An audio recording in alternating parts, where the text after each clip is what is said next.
Section 1. The Archive of Unanswered Things. There is something uniquely comforting about a mystery that has no resolution.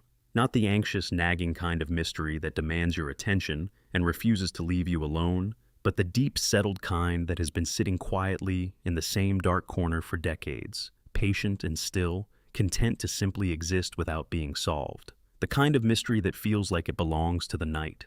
The kind you can return to again and again, not to get any closer to an answer, but simply because spending time with it feels like spending time with something old and genuinely strange. Resident Evil is full of those. The franchise has been building its world since 1996, adding layer after layer to a lore so dense and interconnected that you can spend years inside it and still find rooms you have never entered, still find names on documents that lead nowhere, still find questions that Capcom has never answered and may never answer. Some of those questions are small. A throwaway line in a file that references an event nobody ever followed up on. A character who vanishes from the story between games and is never mentioned again. A piece of architecture in the Spencer mansion that makes no structural sense and has no in-game explanation. The kind of detail that you circle for a moment and then move past, not because it is unimportant, but because the game offers no purchase for investigation, and you have other places to be. And some of those questions are enormous. Questions about the fundamental nature of the world that these games exist in. Questions about who certain characters really are, what they truly want, where they came from, and what they are going to do next. Questions about ancient organisms and viral origins, and consciousness and identity, and the mechanisms by which grief transforms into catastrophe when it is given enough time and enough scientific capability. Questions that the games deliberately leave hanging because the unanswered version is more interesting than anything a resolution could provide. Tonight, we are going to spend time with all of them. This is not a lore video in the traditional sense. We are not going to rush through timelines or speed read documents. We are going to sit with each of these mysteries the same way you sit with a fire in a dark room, close enough to feel the warmth, far enough away to still see the shadows moving at the edges.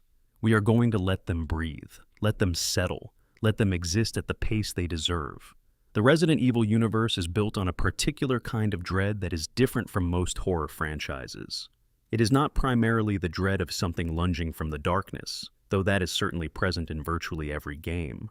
It is the dread of knowing that the darkness has been there for a very long time, and that something was growing inside it long before anyone thought to look. It is the dread of documentation, of finding a file that describes something terrible in calm, clinical language, as though the person writing it had already accepted what they were doing and found that acceptance unremarkable. It is the dread of institutions, of organizations that have been operating quietly for decades, accountable to no one, answering only to their own internal logic, producing monsters through processes so gradual and so systematic that no single decision ever appears to be the one that crossed the line. And beneath all of that, underneath every outbreak and every monster and every bioweapon disaster the series has documented over nearly 30 years, there are these persistent, unanswered questions. These gaps in the record. These faces without histories and names that appear in only one document and then disappear entirely. These moments where the story pauses, looks at itself, and does not explain what it sees.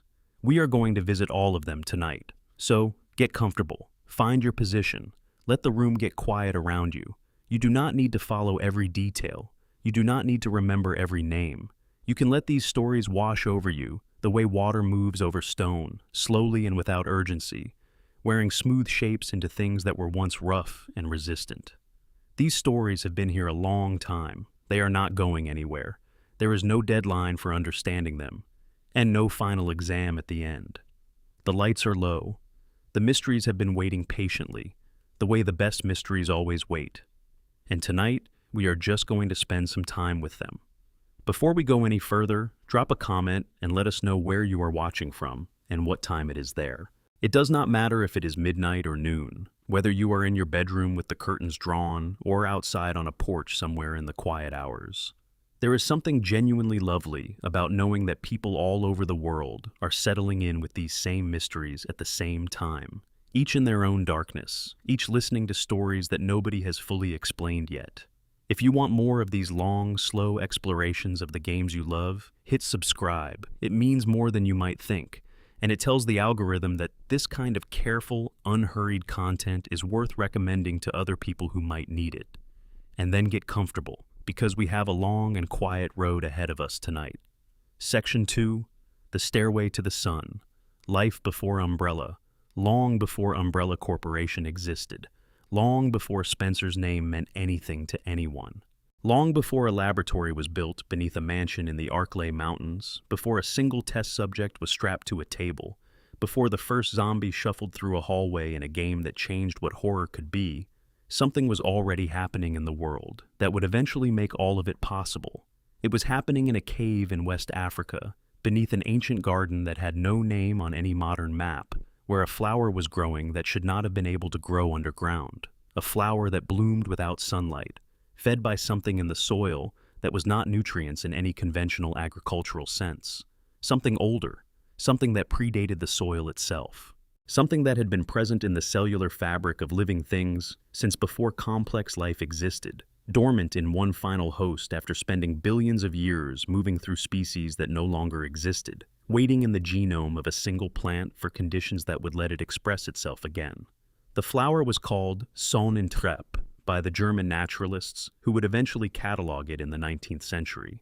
The English translation is Stairway to the Sun, and the name that Ndipaya people had given it, the people who had known about it for thousands of years before any Western scholar arrived with notebooks and specimen jars, carried the same essential meaning in a language spoken by people who had been building their civilization around this flower for generations. A path toward light, a plant that somehow reached toward a sun it had never seen, growing upward in total darkness towards something it was oriented toward but could never reach. There is a metaphor in that orientation that the franchise never makes explicit, but that feels present in everything connected to the progenitor virus. All of these organisms, all of these viruses and parasites and fungi that Resident Evil's world is organized around are reaching toward something, toward life, toward transformation, toward the next stage of whatever process they are part of. They do not know what that stage is. They cannot know. They simply grow in the direction they were designed by billions of years of biology to grow in, regardless of what that growth costs everything around them. The Ndipaya were an ancient tribe in what the games identify as the Kajuju region of West Africa, and they had built their entire society around the stairway to the sunflower. Not as a symbol, not as a decoration for religious ceremonies or a plant cultivated for food or medicine in any straightforward sense. As an actual mechanism for determining who was fit to lead. When a man wanted to become king among the Ndipaya, he had to eat the flower. That was the test. If he survived the experience, if his body did the thing that almost nobody could do and emerged from the encounter with the flower's viral contents not destroyed but transformed, he was worthy of ruling. If he died, which happened to the overwhelming majority of those who tried, then he was not. This sounds, from the outside, like a ritualistic practice built on faith and superstition. The kind of tradition that tribal societies maintained through social pressure and mythological framework rather than anything you could call rational justification. And for most of the tribe's history, it probably seemed that way even to the Ndipaya themselves. The experience of consuming the flower and surviving it, the transformation that followed, the enhanced strength and cognitive clarity and extended lifespan that characterized the survivors. All of this got organized into a religious vocabulary because that was the vocabulary available. They did not have virology. They had theology. So, the king who lived 4 centuries was a god king. The plant that made him was divine. The underground garden where it grew was sacred ground, a threshold between the ordinary world and whatever lay beyond it. But the reality was biochemical, as it always is in this universe. The stairway to the sunflower was not simply toxic in the way that many plants are toxic. It contained within its cellular structure a retrovirus that was, according to the franchise's documentation, potentially billions of years old. A pathogen so ancient that it predated complex life as we understand it. Something that had been dormant in various host organisms across geological spans of time, only becoming active in this specific flower under the specific environmental conditions of that underground garden. something that existed as inactive genetic material in the genomes of countless organisms, doing nothing, waiting until conditions triggered its expression. When a person consumed the flower, the virus entered their bloodstream.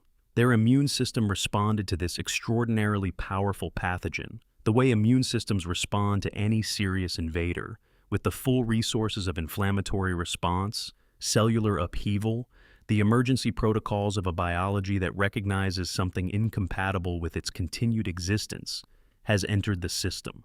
For the vast majority of people, the virus won that confrontation quickly. The cellular restructuring it initiated moved faster than the body's ability to adapt, and organ failure followed within days. Most of the Indy Paya's king candidates died exactly the way the franchise's documentation records, painfully, with their bodies producing mutations that were incompatible with continued function. But in an extraordinarily rare subset of individuals, something different happened. Something that the progenitor virus's researchers at Umbrella decades later would spend years trying to understand. Their immune system did not just fight the virus, it absorbed it. It incorporated the viral mechanisms into its own operational framework and found, somehow, that this incorporation was not destructive. That the cellular restructuring the virus initiated was not incompatible with survival, but was instead a kind of acceleration of processes the body already performed. A rapid evolution that produced in weeks what normal biological change would take generations to achieve, if it produced it at all.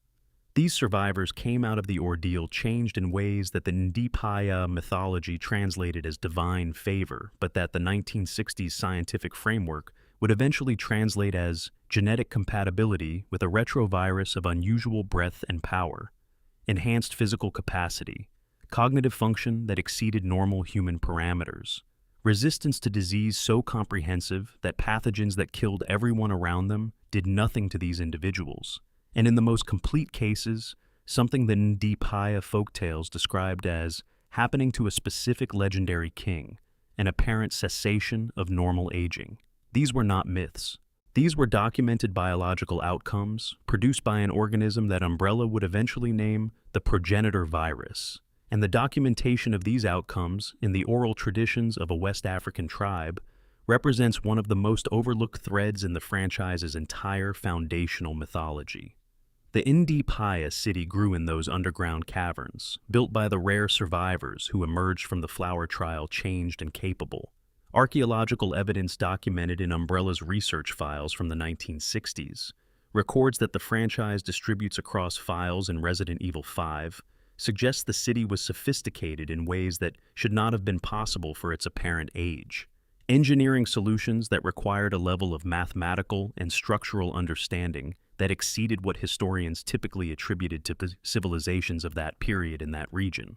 Irrigation, architecture, a city organized around principles of flow and function that someone without enhanced cognitive capacity would have taken generations to develop through trial and error. The survivors of the Stairway to the Sun ritual were, in biological fact, operating with enhanced cognitive function, and the civilization they built reflected that enhancement, and then it ended.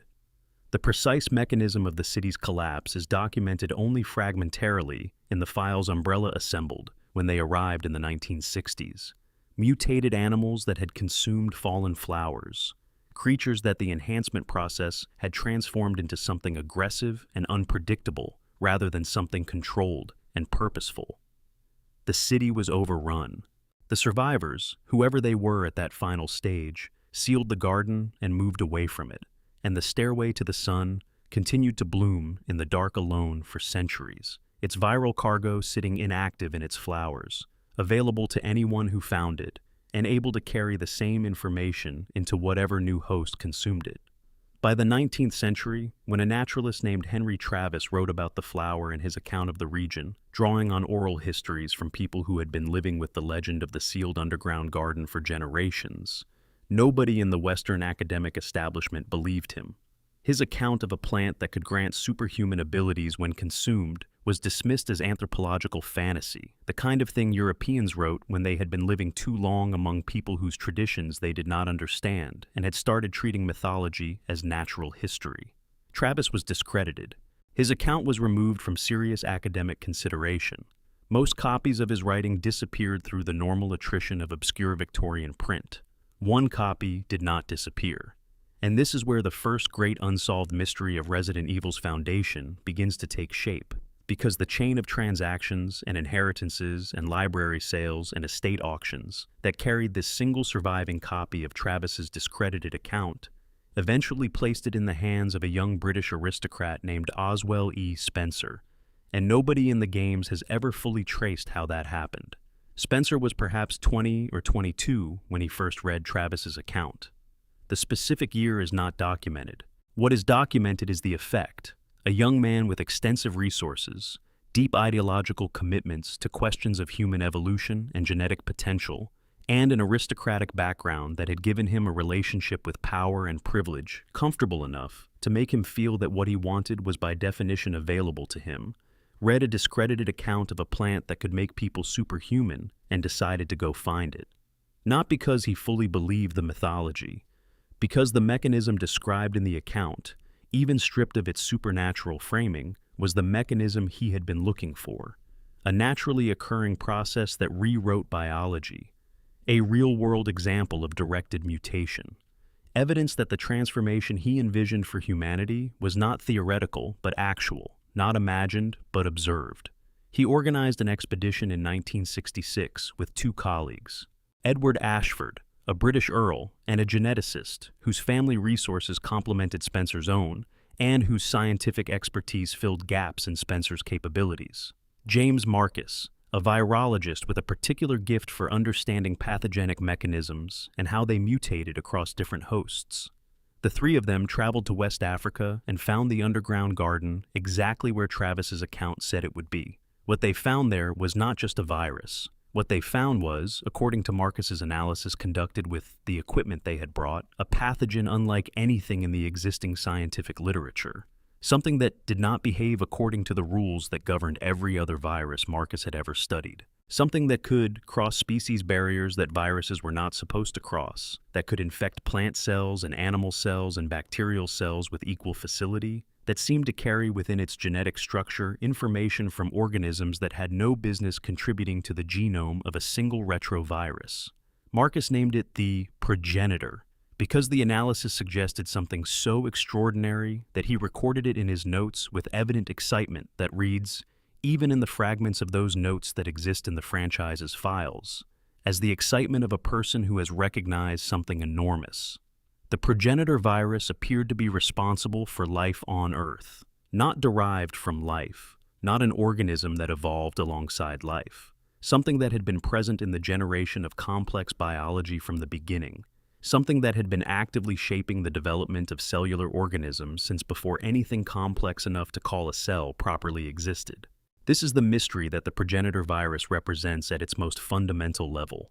The games present this as Marcus's theory rather than as confirmed fact. The documentation describes the hypothesis without definitively endorsing it, but nothing in the franchise's accumulated lore contradicts it, and certain elements of the progenitor's behavior, its extraordinary age, its inexplicable breadth of host compatibility, its capacity to produce not just mutation, but something resembling directed evolution in the rare organisms that fully incorporate it, are more consistent with Marcus's theory than with any simpler explanation. What does it mean that the virus at the origin of everything Umbrella ever did might be the same mechanism that produced complex life on Earth in the first place? What does it mean that the bioweapons that destroyed Raccoon City and corrupted entire continents are derived from something that might be, in some deeply uncomfortable sense, fundamental? These are questions the franchise has been dancing around since Resident Evil 5 first gave us the progenitor's history, and it has never stopped dancing. They sit at the base of the lore the way certain questions sit at the base of any serious engagement with horror, present and unresolvable, providing depth without requiring resolution. Edward Ashford died within the first year of research, killed by exposure to the raw progenitor virus when an experimental containment failure gave him a dose his body could not handle. Spencer had likely expected this. Spencer, it would emerge over time, had a history of using people for as long as they were useful and removing them when they became obstacles.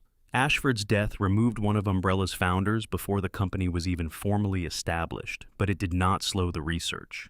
It simply removed a person who might have eventually disagreed with the direction that research was heading. The story of what Umbrella did with the progenitor after 1966 is not a mystery. It is extensively documented throughout the franchise's games and files. But the story of what the progenitor was before 1966, what it did during those billions of years before a trio of Western scientists arrived in an ancient garden with specimen jars and ideological agendas, that story is one that the games have touched only in glancing references. And somewhere in that prehistory, in the deep time of an organism that was ancient when the first fish emerged from the ocean, is an explanation for why everything in this franchise eventually traces back to the same place. The stairway to the sun kept growing, even after the garden was seized, even after Umbrella built its research station in the caverns and began extracting viral samples to ship to laboratories. Even after the Indipaya people were driven away from the sacred site their ancestors had organized their civilization around. The flower kept doing what it had been doing for geological spans of time, reaching upward toward a sun it could not see, growing in the direction it was built to grow in, regardless of who was watching or what they intended to do with what it produced.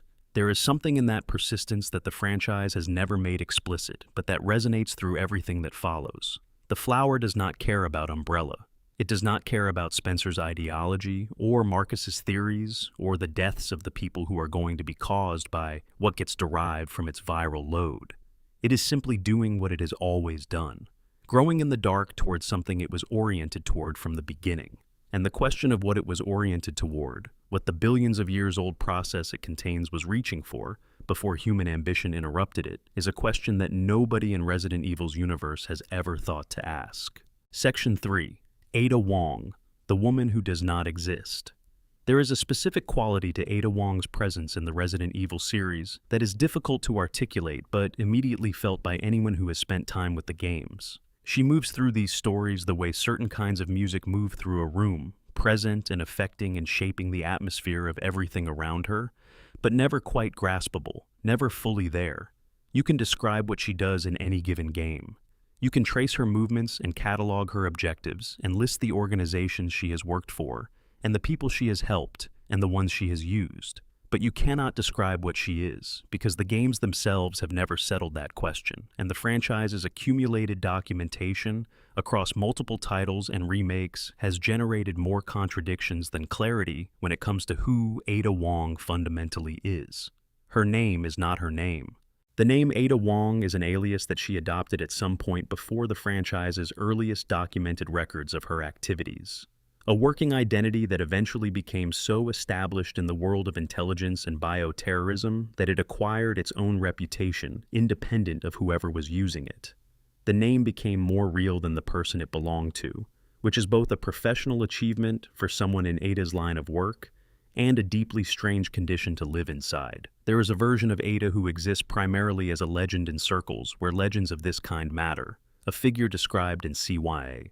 A-Documents is highly classified, a person that Interpol once had an arrest warrant for, that disappeared as though it had never existed. A ghost moving through the infrastructure of global bioterrorism with a consistency that suggests tremendous institutional knowledge and a total disregard for institutional loyalty. Her actual identity, the name she was born with, where she grew up, what her earliest years looked like, who her family was, none of it is documented anywhere in the franchise's enormous library of files, reports, journal entries, and classified documents.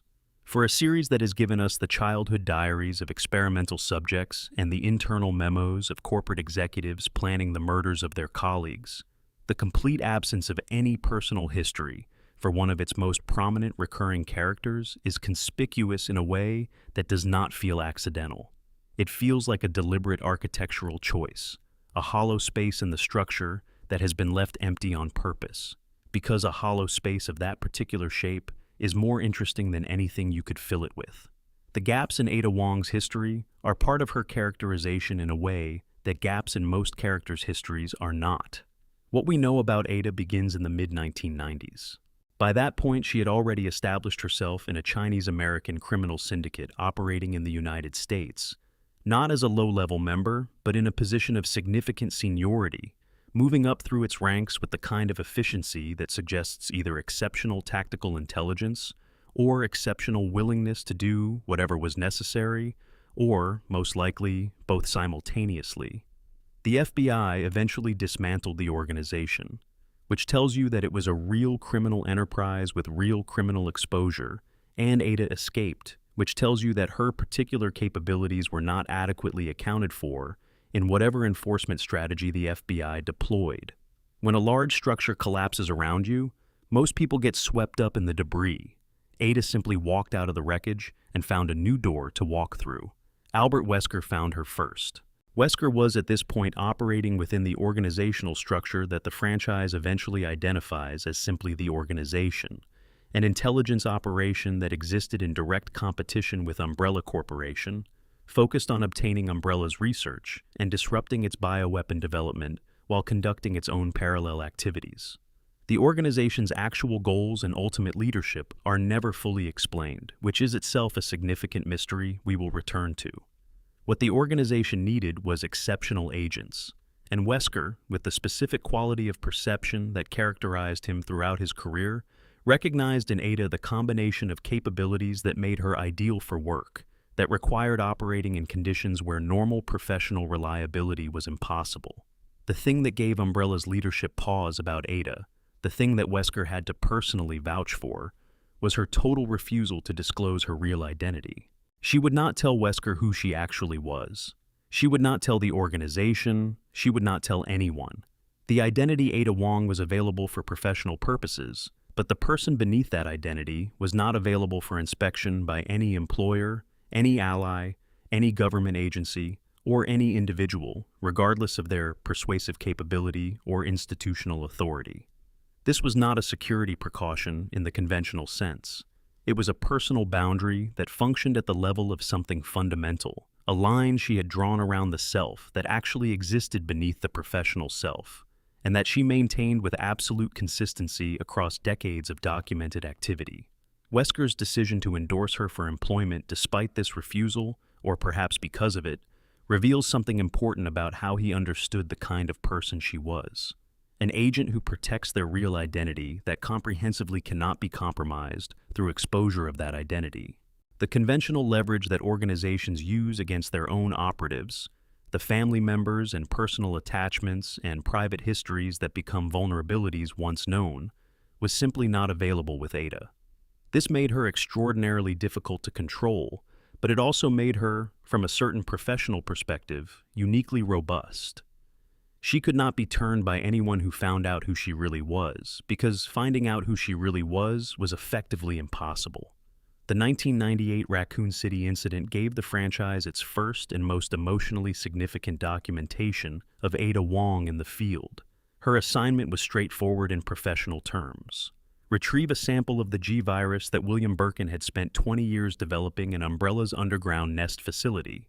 The city was in the process of destroying itself around her, a T-virus contamination that had spread through the water supply, turning the civilian population into something the franchise's vocabulary was only just beginning to develop adequate terminology for. She needed to move through this environment with the efficiency that the assignment required and deliver the sample to her employers before Umbrella's own cleanup operations complicated access. What happened instead, or rather what happened alongside the professional mission, was Leon Kennedy, a rookie cop who arrived at the Raccoon City Police Department on what was supposed to be his first day, who found the city already gone, and who responded to this with the specific combination of competence and stubbornness and genuine human decency that would define his character for the next 3 decades of franchise history.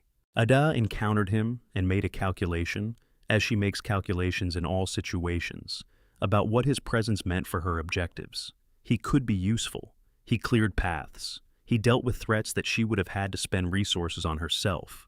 He was, from a professional standpoint, an asset available in the field. But something else was also happening, and this is the mystery at the center of Ada Wong's entire story across the franchise, which is that her calculations about people and her feelings about them operated simultaneously and independently, and produced responses she could not always predict or control. She used Leon, deliberately and knowingly, in ways that put his life at risk for her objectives. She also protected him in ways that went beyond what any rational calculation of her own interests would have required.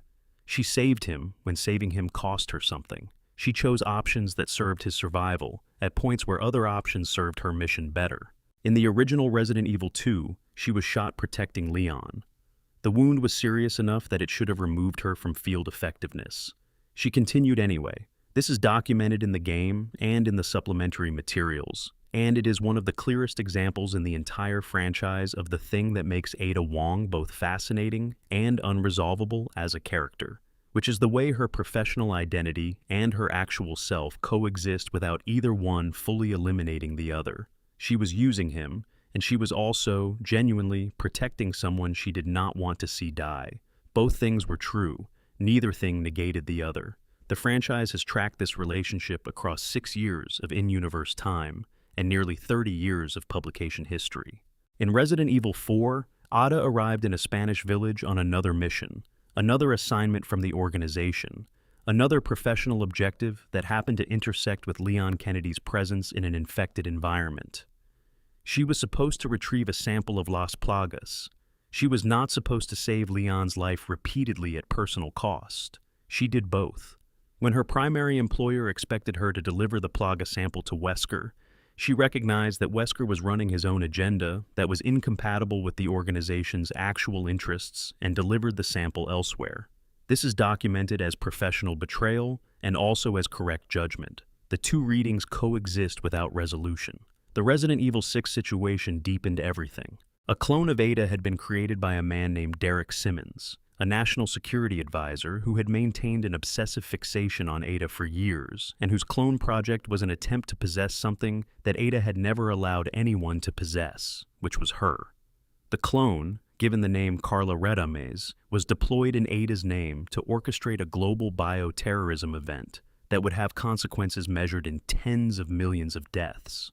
Ada spent most of that game dealing with the specific horror of having her name and face used for the worst thing she had ever been adjacent to, while simultaneously helping prevent the catastrophe and finding her way back to Leon through circumstances that were, as is always the case with them, complicated. The question of what Ada actually wants, beneath all the professional framing and all the organizational affiliations and all the calculated deployments of connection and distance, is the question the franchise has been declining to answer since 1998. Not what she says she wants in any given mission debriefing, not what her employers want her to want, not the professional objective of whatever current assignment she is executing. What does Ada Wong, the person who exists somewhere beneath the alias and the cover stories and the decades of operational performance, want from her life? The Resident Evil 4 remake released in 2023 presented a version of Ada that shifted this question somewhat. The remake Ada is more explicitly a freelance mercenary rather than someone with a deep background institutional loyalty. She makes decisions based on her own assessment of consequences rather than on organizational direction. Her conscience is more visible, less successfully suppressed, more willing to express its conflict with the things she has agreed to do for money. The DLC, Separate Ways for the remake, showed her making a choice at the end of the story that was entirely her own, motivated by what she actually believed was right, rather than by any professional obligation. But this version also erased some of the connective tissue of the earlier story, in ways that felt like a trade-off, rather than a clarification. The question of the organization, its goals and its fate, and its relationship to Ada's sense of self, becomes less central in a story where Ada's relationship to institutional structures is more explicitly about money, and less about something that could be called ideology. What is gained in clarity about her moral character in a specific situation is partially offset by what is lost in the broader architecture of why she exists in this world at all. The organization remains one of the franchise's most persistently unresolved elements. We know it competed with Umbrella. We know it had intelligence capabilities comparable to Umbrella's own security services. We know it had a long enough timeline and deep enough institutional knowledge to identify Ada as a suitable agent in the mid-1990s and to understand the value of what she could access through her activities. We know that after Umbrella's collapse, it continued to exist in some form, that its interests extended into the territory of Las Plagas and subsequently into the events of RRE 6. We do not know who led it. We do not know whether it survived CRE6's consequences. We do not know if it still exists in the franchise's current timeline, whether Ada is still connected to it, or connected to any institutional structure at all at this point in the series' chronology, or operating as a fully independent agent whose only loyalty is to her own assessment of what matters, is a question that becomes relevant every time the franchise introduces a new crisis that Ada might have opinions about. She is not dead. This is perhaps the most important thing to establish. Ada Wong has survived everything the series has put her through across 3 decades of material. She is somewhere in the world of these games right now, in the franchise's internal timeline, doing something, planning something or preventing something, or simply existing in the space between the crises that define this universe, doing the work she does that nobody else fully sees or documents. The woman who does not exist keeps choosing to exist anyway. And that choice, repeated across years and games and impossible situations, tells us something about her, even if it does not tell us the thing we most want to know. She has decided that whatever she is, whatever the real person beneath Ada Wong actually is, it is worth keeping alive, worth protecting, worth maintaining the mystery around it even when revelation might be easier. Some people find secrets because they have something to hide. Ada has a secret because she has something to protect. The distinction matters. And the thing she is protecting, the real self that she has never let any employer or ally or enemy see directly, is the most interesting unopened door in the entire franchise. Section 4, Hunk, the death that cannot die. In the Resident Evil universe, which is a place already populated with virus-enhanced soldiers and functionally immortal corporate executives and organisms that rewrite the fundamental rules of biology at a cellular level, there exists one figure who manages to be more genuinely mysterious than most of them, despite being apparently completely human. His particular impossibility is not biological, it is statistical. And statistical impossibilities, when they reach a certain magnitude, start to feel like something else entirely. His name, the only name anyone has ever given him, is a code designation, Hunk. It stands for nothing etymological. It means nothing in the conventional sense. It is simply what appears on Umbrella Security Service rosters next to the classification number that identifies him as the leader of Alpha Team, a 2-syllable sound that became, over years of documented operations, one of the most recognized identifiers in the franchise's entire extended mythology. People who have never played a mainline game know that name.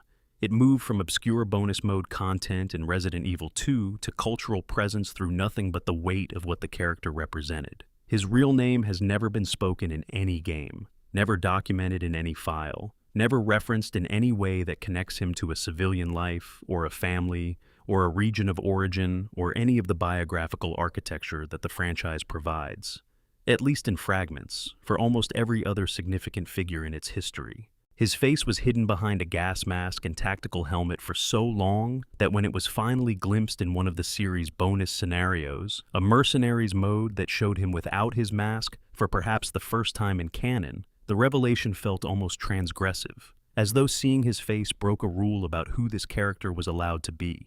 As though the mask was not equipment, but ontology, not protection, but identity in a form so fundamental that removing it changed the nature of what was beneath it. He earned his nickname the way all truly terrifying reputations are earned, not through a single extraordinary act, but through the systematic and repeated demonstration of a single extraordinary capacity. He survived. Everyone around him died. He survived. The people sent alongside him died. He survived. The environments that consumed entire trained units left him walking out the other side. This happened not once or twice, the way extraordinary luck or extraordinary skill might produce a single miraculous outcome, but consistently, mission after mission, across a documented operational history that spans years. His other name is Mr. Death. In the Japanese releases of the franchise, he is called Shinigami, which translates as Death God or God of Death. And the Japanese version of the name is almost certainly more accurate in spirit than any English translation, because what Hunk represents is not a person who is good at avoiding death. He represents a principle. He represents the specific category of thing that death does not touch. The earliest documented record of Hunk places him at the military training center on Rockford Island in 1996. The same island that Alfred Ashford, the third-generation legacy of Umbrella's founding Ashford family, administered with a particular quality of inherited dysfunction that Code Veronica documents in detail. Rockford Island was where Umbrella sent its most specialized personnel for the final stage of training before operational deployment. It was a filtering mechanism. The people who came out of Rockford able to function as Umbrella intended were, by definition, people who could function in conditions that the training itself was designed to make lethal for anyone below a specific threshold. Hunk came through that training and emerged on the other side with a classified record that documented his performance as exceptional, his disposition as mission-focused in a way that showed no apparent conflict between personal survival instincts and operational requirements, and his relationship to death as something that the training facility's own instructors apparently found worth noting. 2 years of successful Umbrella Security Service operations followed before the mission that made him a legend. September 1998, Raccoon City. The operation that was supposed to be a clean professional extraction of bioweapon materials and ended instead as the precipitating event for the single largest bioterrorism disaster in documented history. Operation Nest Wrecker required Alpha Team to penetrate Umbrella's underground nest facility beneath Raccoon City and retrieve the G-virus from William Birkin, who had been developing it for 20 years and who had reached the point of considering an offer from the United States military that would have taken it out of Umbrella's hands entirely. Spencer had authorized the retrieval by force. Birkin was to be taken along with the samples, alive if possible, dead if necessary, with the priority being the virus and not the man. Birkin refused to come quietly. He had spent his entire adult life developing this pathogen. The G-virus was not just his professional achievement. It was, in the psychological landscape of William Birkin, as the franchise documents him, more fundamental than that. He drew a gun. One of Hunk's operatives shot him. Birkin was presumed dead. Hunk secured the case containing the virus samples and led the team toward extraction through the sewer system beneath the facility. Birkin was not dead. He was dying, which is different, and in the seconds he had left, he injected himself with a sample of his own creation, the G-virus, beginning a transformation that the franchise would subsequently spend considerable time documenting. The mutated Birkin attacked the team in the sewers. Alpha Team was destroyed almost entirely in the first contact. Not the professional, contained combat death that Umbrella operatives were trained to deal with, but the catastrophic kind. The kind that the franchise's monsters specialize in, where the scale and speed and nature of the threat overwhelms the response before the response can properly organize. By the time the immediate chaos subsided, Hunk was the only remaining functional member of Alpha Team. He was in a sewer beneath a city that was, at that moment, in the early stages of becoming uninhabitable. He had the virus case. He had his equipment. He had approximately 1 week before extraction could reach him. He spent that week in Raccoon City. 1 week. Not hours, not a single overnight endurance exercise, but a sustained period of navigation and survival in a municipality that was collapsing in real time around him. The streets filling with infected civilians. The utility infrastructure failing. Emergency services long since overwhelmed and gone. The various BOWs that Umbrella's other facilities were producing, finding their way into the environment as containment collapsed. The city becoming, day by day, one of the most hostile environments a person without support could find themselves in on Earth. Hunk reached the extraction point. He boarded the helicopter. He delivered the sample. The helicopter pilot made a comment that appears in the franchise's epilogue files, something to the effect of noting that Hunk was, once again, the sole survivor of his team. Hunk, in the brief dialogue that represents one of his extremely limited on-record personal exchanges, said nothing. The silence is documented. The comment stood unanswered. And the silence feels, reading it, more honest than any response could have been. Because what response exists for being told that everyone who came with you died and you did not? This is the pattern that recurs across Hunk's documented appearances. He goes into a situation that should kill him. Everyone around him dies in ways that are consistent with the specific dangers of the situation they are all in. And he comes out the other side. The ratio holds regardless of the specific parameters. Different missions, different environments, different types of threats, different teammates with different levels of training and capability. Hunk survives, and they do not. The consistency of this outcome has generated decades of fan speculation about whether Hunk is actually something more than he appears to be, whether his survival record is the product of purely extraordinary human skill and judgment, or whether it reflects something biological that the games have never explicitly confirmed. The Wesker Project theory is the most structurally sophisticated of these speculations. Project W, which the franchise documents in the RRE5 files, involves Spencer's team identifying children with specific genetic profiles, giving them the surname Wesker, educating them, and monitoring their development for compatibility with progenitor virus enhancement. 13 of these children were eventually identified as optimal candidates and received the enhanced virus. Albert Wesker was the most famous outcome. Alex Wesker was, by Spencer's own documentation, the most brilliant. But there were others, and the fate of most of the Project W candidates is not definitively documented. Hunk first appears in operational records in 1996. His training is documented at Rockford Island. His performance is classified exceptional. His survival capability is anomalous. If he is a Project W candidate who received some form of progenitor-derived enhancement without the full Wesker treatment, if his body carries enough genetic compatibility to produce enhanced survivability without the complete transformation that Albert underwent, then his statistical impossibility becomes explicable in biological terms. Not magic, not luck. Biology operating at a level that outperforms what unenhanced human biology can achieve in survival scenarios. The franchise has never confirmed this. The documentation that exists about Hunk's history before 1996 is minimal in ways that suggest deliberate redaction rather than simple absence of records. Umbrella was meticulous about documentation. Files existed for everything. That the files for Hunk's personal history before his USS career show almost nothing is, if anything, more suggestive than a clean negative would be. The fourth survivor scenario in Resident Evil 2, which depicted Hunk's escape from Raccoon City in playable form, became one of the most beloved peripheral experiences in the franchise's history, not because of what it explained, but because of what it communicated without explanation. The experience of navigating Raccoon City in its final hours as Hunk, moving through streets lined with evidence of absolute catastrophe, encountering every type of threat the contaminated city had produced, and doing all of it with a quality of focused efficiency that never escalated into panic or broke down under the specific psychological pressure of witnessing the total destruction of a human settlement. He just kept moving. Each obstacle was an obstacle to navigate.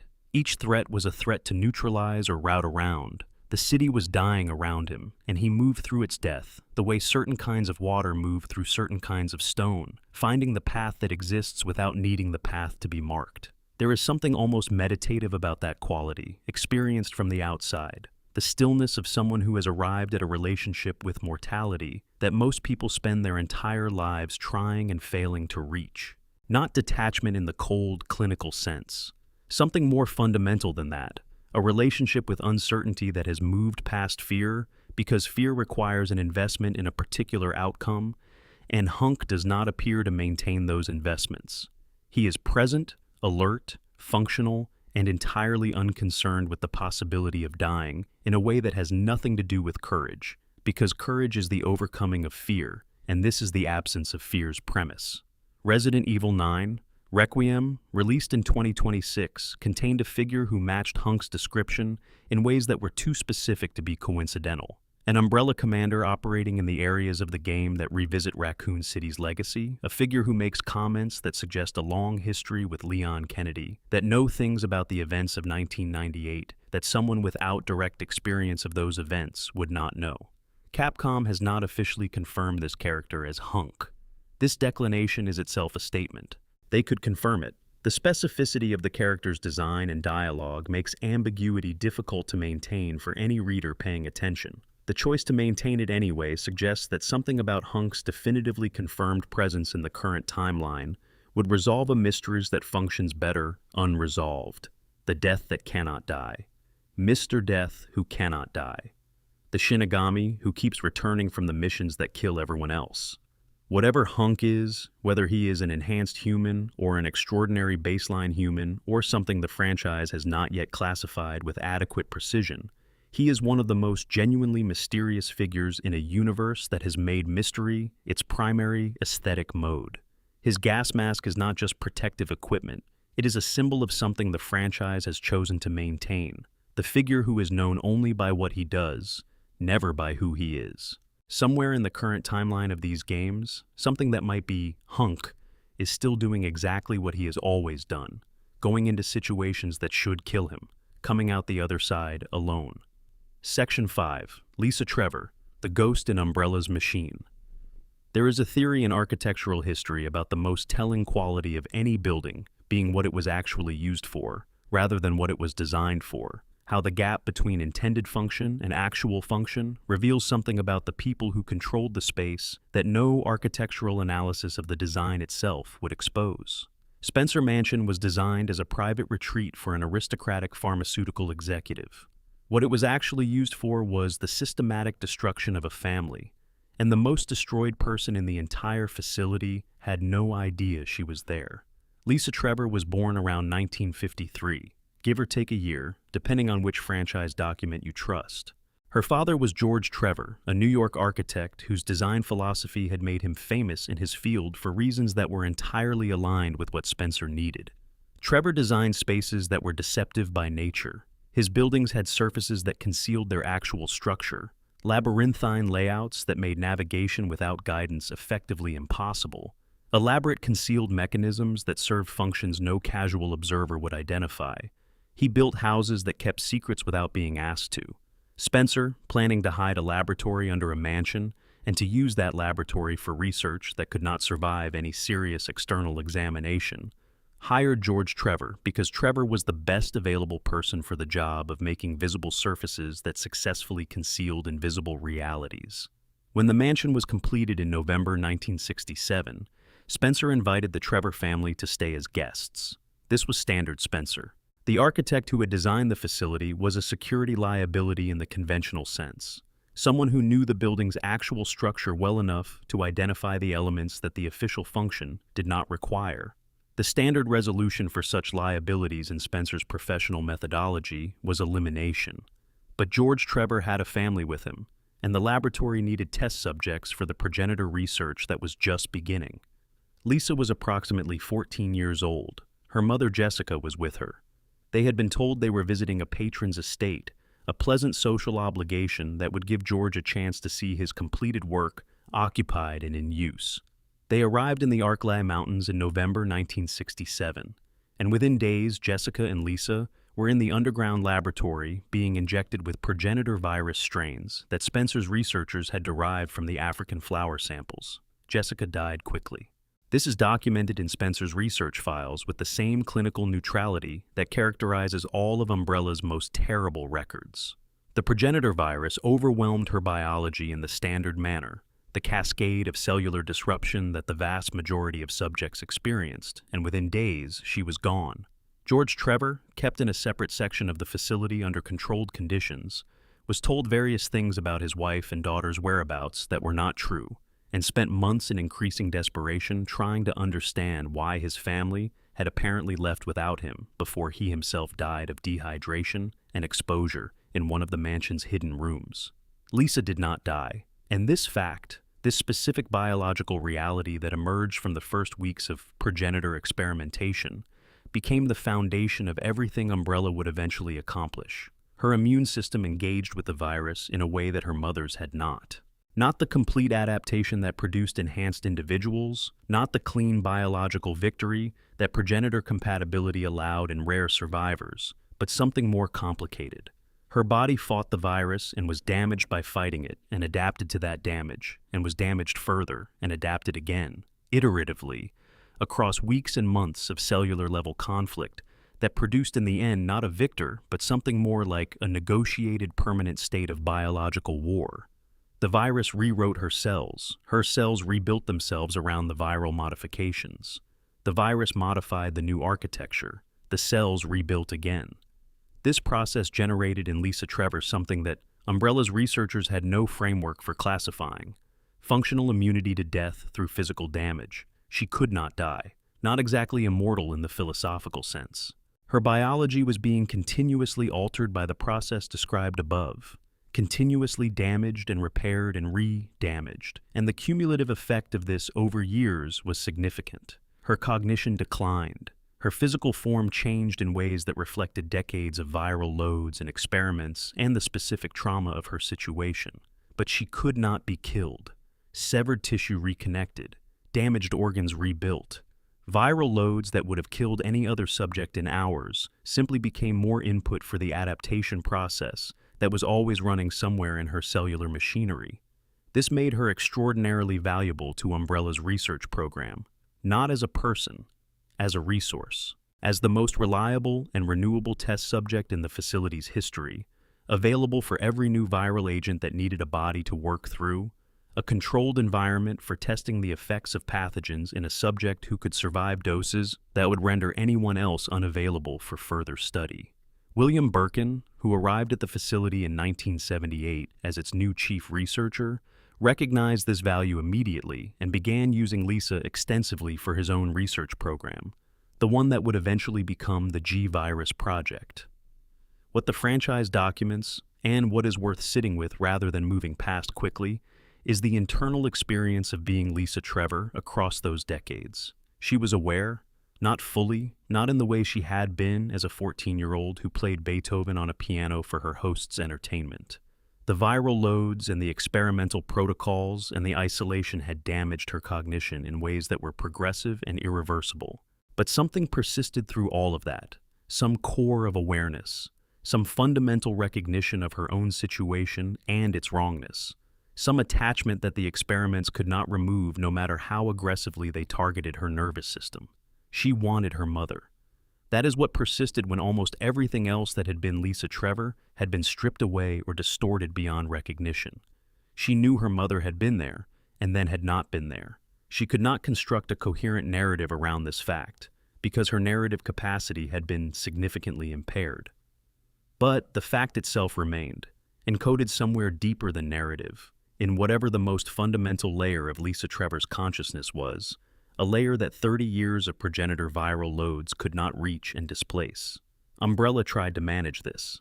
Operationally, a test subject experiencing sustained emotional distress was less cooperative than one that was not, and Lisa's distress about her mother's absence was chronic and significant. Various researchers were assigned to impersonate Jessica Trevor, to present themselves to Lisa in ways that were intended to satisfy, or at least temporarily suppress, the behavioral expressions of her grief. Every attempt failed. The specificity of what Lisa knew about her mother, some quality of her mother's presence that existed at a level the impersonations could not reach, meant that she recognized each fake immediately. The violence that followed these failed attempts is documented in Umbrella's files in the same calm language as everything else, stripped of any acknowledgement of what it represented. Lisa was reacting to betrayal, over and over, not betrayal in a sophisticated moral sense. Betrayal, at the level of her most fundamental remaining attachment, being used as a tool against her by the people who had been doing things to her body for years. The NNE alpha parasite injection in 1988 was supposed to be another experiment. Birkin was studying whether the Nemesis-type parasite could be used as a neural control mechanism, a way of overriding a host's cognitive independence through direct neurological intervention. He injected it into Lisa. What happened instead was that Lisa's body, by then a decades-seasoned expert at absorbing and transforming whatever was introduced to it, consumed the parasite rather than being controlled by it. Her immune system processed the NNE alpha the way it had processed every other agent, through absorption and adaptation and integration. And in that absorption process, something new appeared in Lisa's blood. Birkin isolated it, studied it, recognized it as something fundamentally different from anything he had encountered in 20 years of viral research. The confluence of Lisa's accumulated biology, the decades of progenitor-derived cellular machinery, the viral architecture that had been building itself inside her since she was 14, and the absorbed NNE alpha parasite had produced a pathogen of extraordinary mutagenic power, something that caused rapid, continuous mutation in hosts, something that drove the organisms it infected toward an uncontrolled escalation of biological change that produced the specific kind of catastrophic transformation the franchise documents across multiple games. He named it the G virus. The research that would define his career and eventually cost him his humanity was founded on something extracted from the blood of a girl who was experimented on without consent, starting at age 14, and who had been locked in a laboratory for 20 years by the time this discovery was made. Umbrella declared Lisa dead in 1995, when their attempts to execute her failed to produce a corpse that stayed dead. She was documented as destroyed for the sake of operational tidiness and administrative closure. The facility moved on. Lisa moved too, though in a different sense, wandering through the basement levels and hidden passages of the Spencer mansion, with the wooden stocks that had been used to restrain her during experiments still attached to her body, still wearing the masks of the faces she had collected from the researchers who had failed her mother's impersonation test, still occupying the cabin above the grave where her mother had been buried on the estate grounds, still there, in the place where she had been put, as though the facility owed her something and she intended to collect it eventually. When the Resident Evil 1 remake gave her to us in 2002, she was the most tragic figure in the Spencer mansion and one of the most tragic figures in the franchise's entire history. Not tragic in the operatic, grand gesture sense. Tragic in the quiet, specific, impossible to fully process sense. A child who was used until she was not useful and then declared dead and left behind. Who was still there? Who was still waiting? Who wore her imprisonment on the outside of her body in literal physical form? The chains that were no longer binding her, but that she had never been given any reason to remove. The masks that spoke to a grief so consuming that it had become architectural, something she constructed herself from the materials of her own suffering. The question of what happened to Lisa after the Spencer mansion exploded has no clean answer. The Umbrella Chronicles shows Wesker incapacitating her with a chandelier as he escapes. The mansion's self-destruct system activates. The explosion is comprehensive. Whether Lisa Trevor, documented as effectively indestructible for 3 decades, survived an explosion that destroyed everything else in the facility is a question the franchise has consistently declined to answer with finality. Her fate, like her life, remains unresolved. Which feels somehow exactly right for a character whose entire story was about being left behind and forgotten by systems that had moved on to the next thing. The franchise leaves her where Umbrella left her, unfinished, unaccounted for, still present in the gaps between the things that got documented. Section 6, The Merchant and the Duke. What are you buying? The Resident Evil 4. Merchant was created, according to the game's developers, relatively late in the development process to solve a practical problem. Leon needs access to weapons and upgrades. The game is set in a remote European village and its surrounding rural territory. No conventional retail infrastructure exists. A friendly hooded figure with glowing eyes and a gravelly Cockney accent, who sets up shop in abandoned barns and castle antechambers and island fortress rooms, and who somehow always arrives exactly where Leon is headed next, is the solution the team arrived at. This origin story is absolutely true and also completely beside the point, because what the developers built to solve a gameplay problem became something the lore could not ignore. The Merchant is a mystery not because someone designed him to be one, but because his presence in the world of Resident Evil 4, once you begin asking questions about how he exists in that world, rather than simply accepting his existence as a game mechanic, produces questions that have no available answers and that get more interesting the longer you sit with them. Who is he? The visible details from the 2005 original game suggest Ganado's status. His skin has the complexion of the infected villagers. His eyes produce the same low-level bioluminescence that marks Plaga carriers. He exists in a territory saturated with Las Plagas infection, where everything that moves is either infected or dead, and he moves through it with an ease that the infection itself would not ordinarily provide. He speaks with an accent that has no obvious origin in the rural Spanish-adjacent community where the game is set. His inventory includes military hardware from multiple countries of manufacture that has no clear supply chain in a community that has been sealed by a religious cult for years.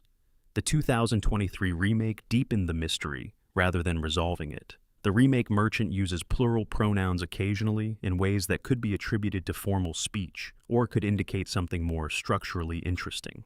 We and us, where another person would say I and me, in contexts where the plurality is not explained by the presence of any visible second person. He cannot be harmed in the remake, a design choice framed as player convenience, but that has a narrative implication, namely that the merchant in this version exists in a different relationship to the physical consequences of the world around him than other beings in it do. He is present but not quite resident in the space he occupies. Then came Resident Evil Village in 2021, and the Duke said something that changed how all of this sits in the lore. The Duke is Village's merchant figure, a man of extraordinary physical size, who travels by horse-drawn carriage through a territory controlled by a century-old mold cult, whose presence in a community that has been sealed from the outside world for generations would require an explanation that the game never provides. He knows things about Miranda's history, the lords, the Megamycete, the ceremony's purpose and mechanisms, that go so far beyond what any resident of the village should possess, that they imply either a source of information no one ever gave him, or a nature that operates by different information-gathering rules than ordinary humanity uses. Ethan asks the Duke what he is, directly, in dialogue that the writers clearly wanted to land, because it is the kind of question that games rarely permit characters to ask directly about enigmatic supporting figures. The Duke's response is genuinely unsettling in its sincerity. He says he cannot quite answer that question himself. Not deflection, not strategic misdirection, an honest admission from someone who has apparently spent a significant amount of time contemplating this question and found that the contemplation did not produce clarity. He does not know what he is. He knows he can be in places he should not be able to reach. He knows he has information that nobody gave him. He knows he exists by different rules than the people around him. He simply does not know why any of those things are true. The statement that functions as the connection between these two figures appears in dialogue during Ethan's interactions with the Duke. The Duke uses the phrase that is the RE4 merchant's signature line, catches himself using it, and attributes it to an old friend. Not a colleague, not a business contact, a friend. Someone he knew well enough to absorb verbal patterns from.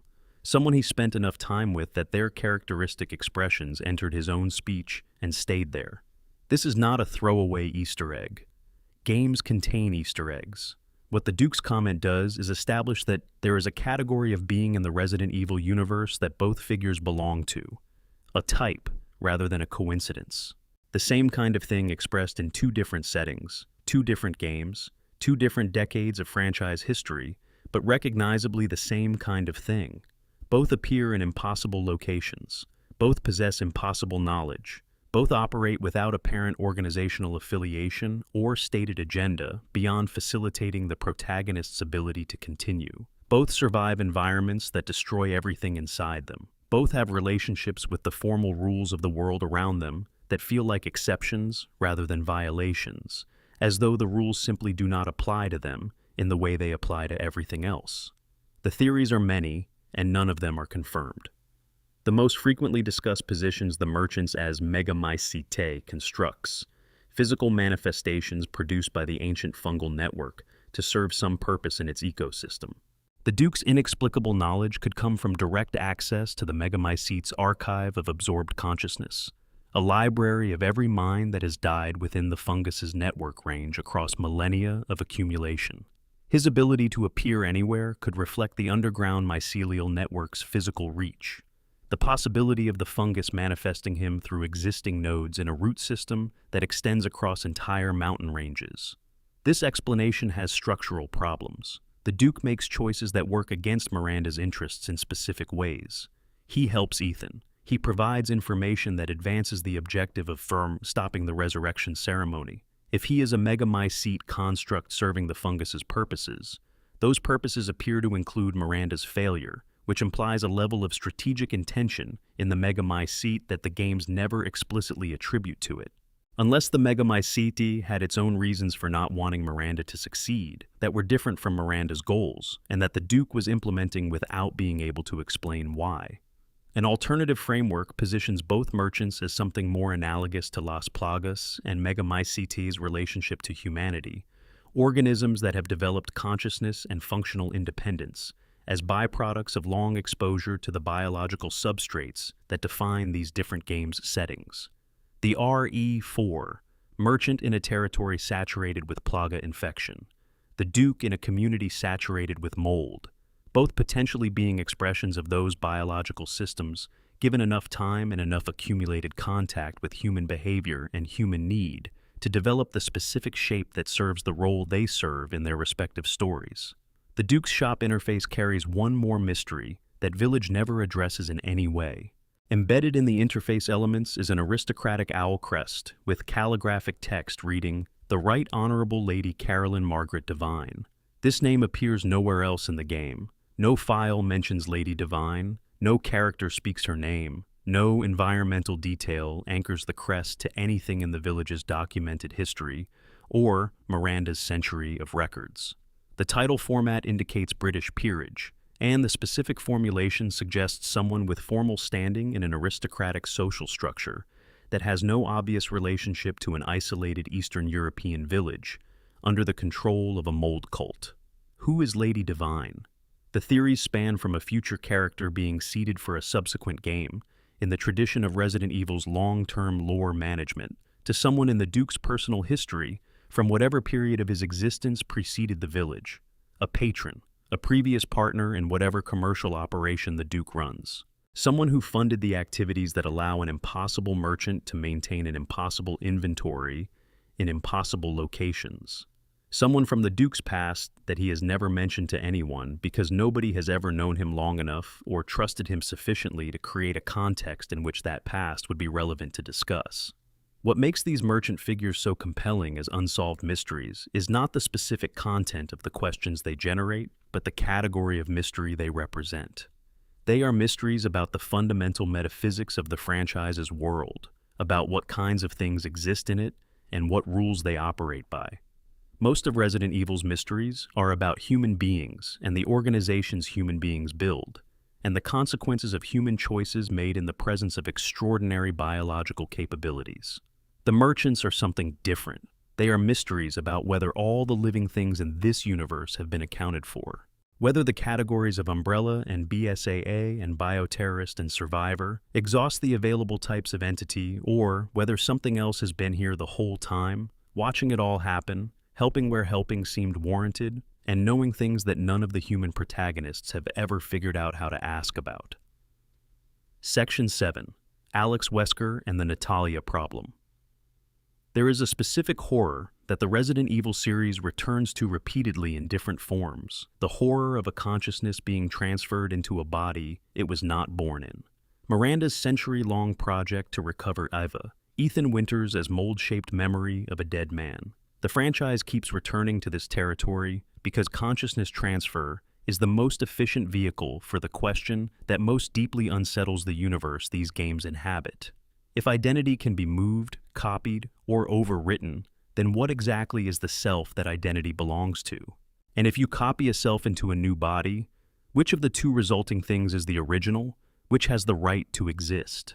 Alex Wesker engaged with these questions more directly than any other figure in the franchise's history, and her story remains one of its most completely unresolved threads.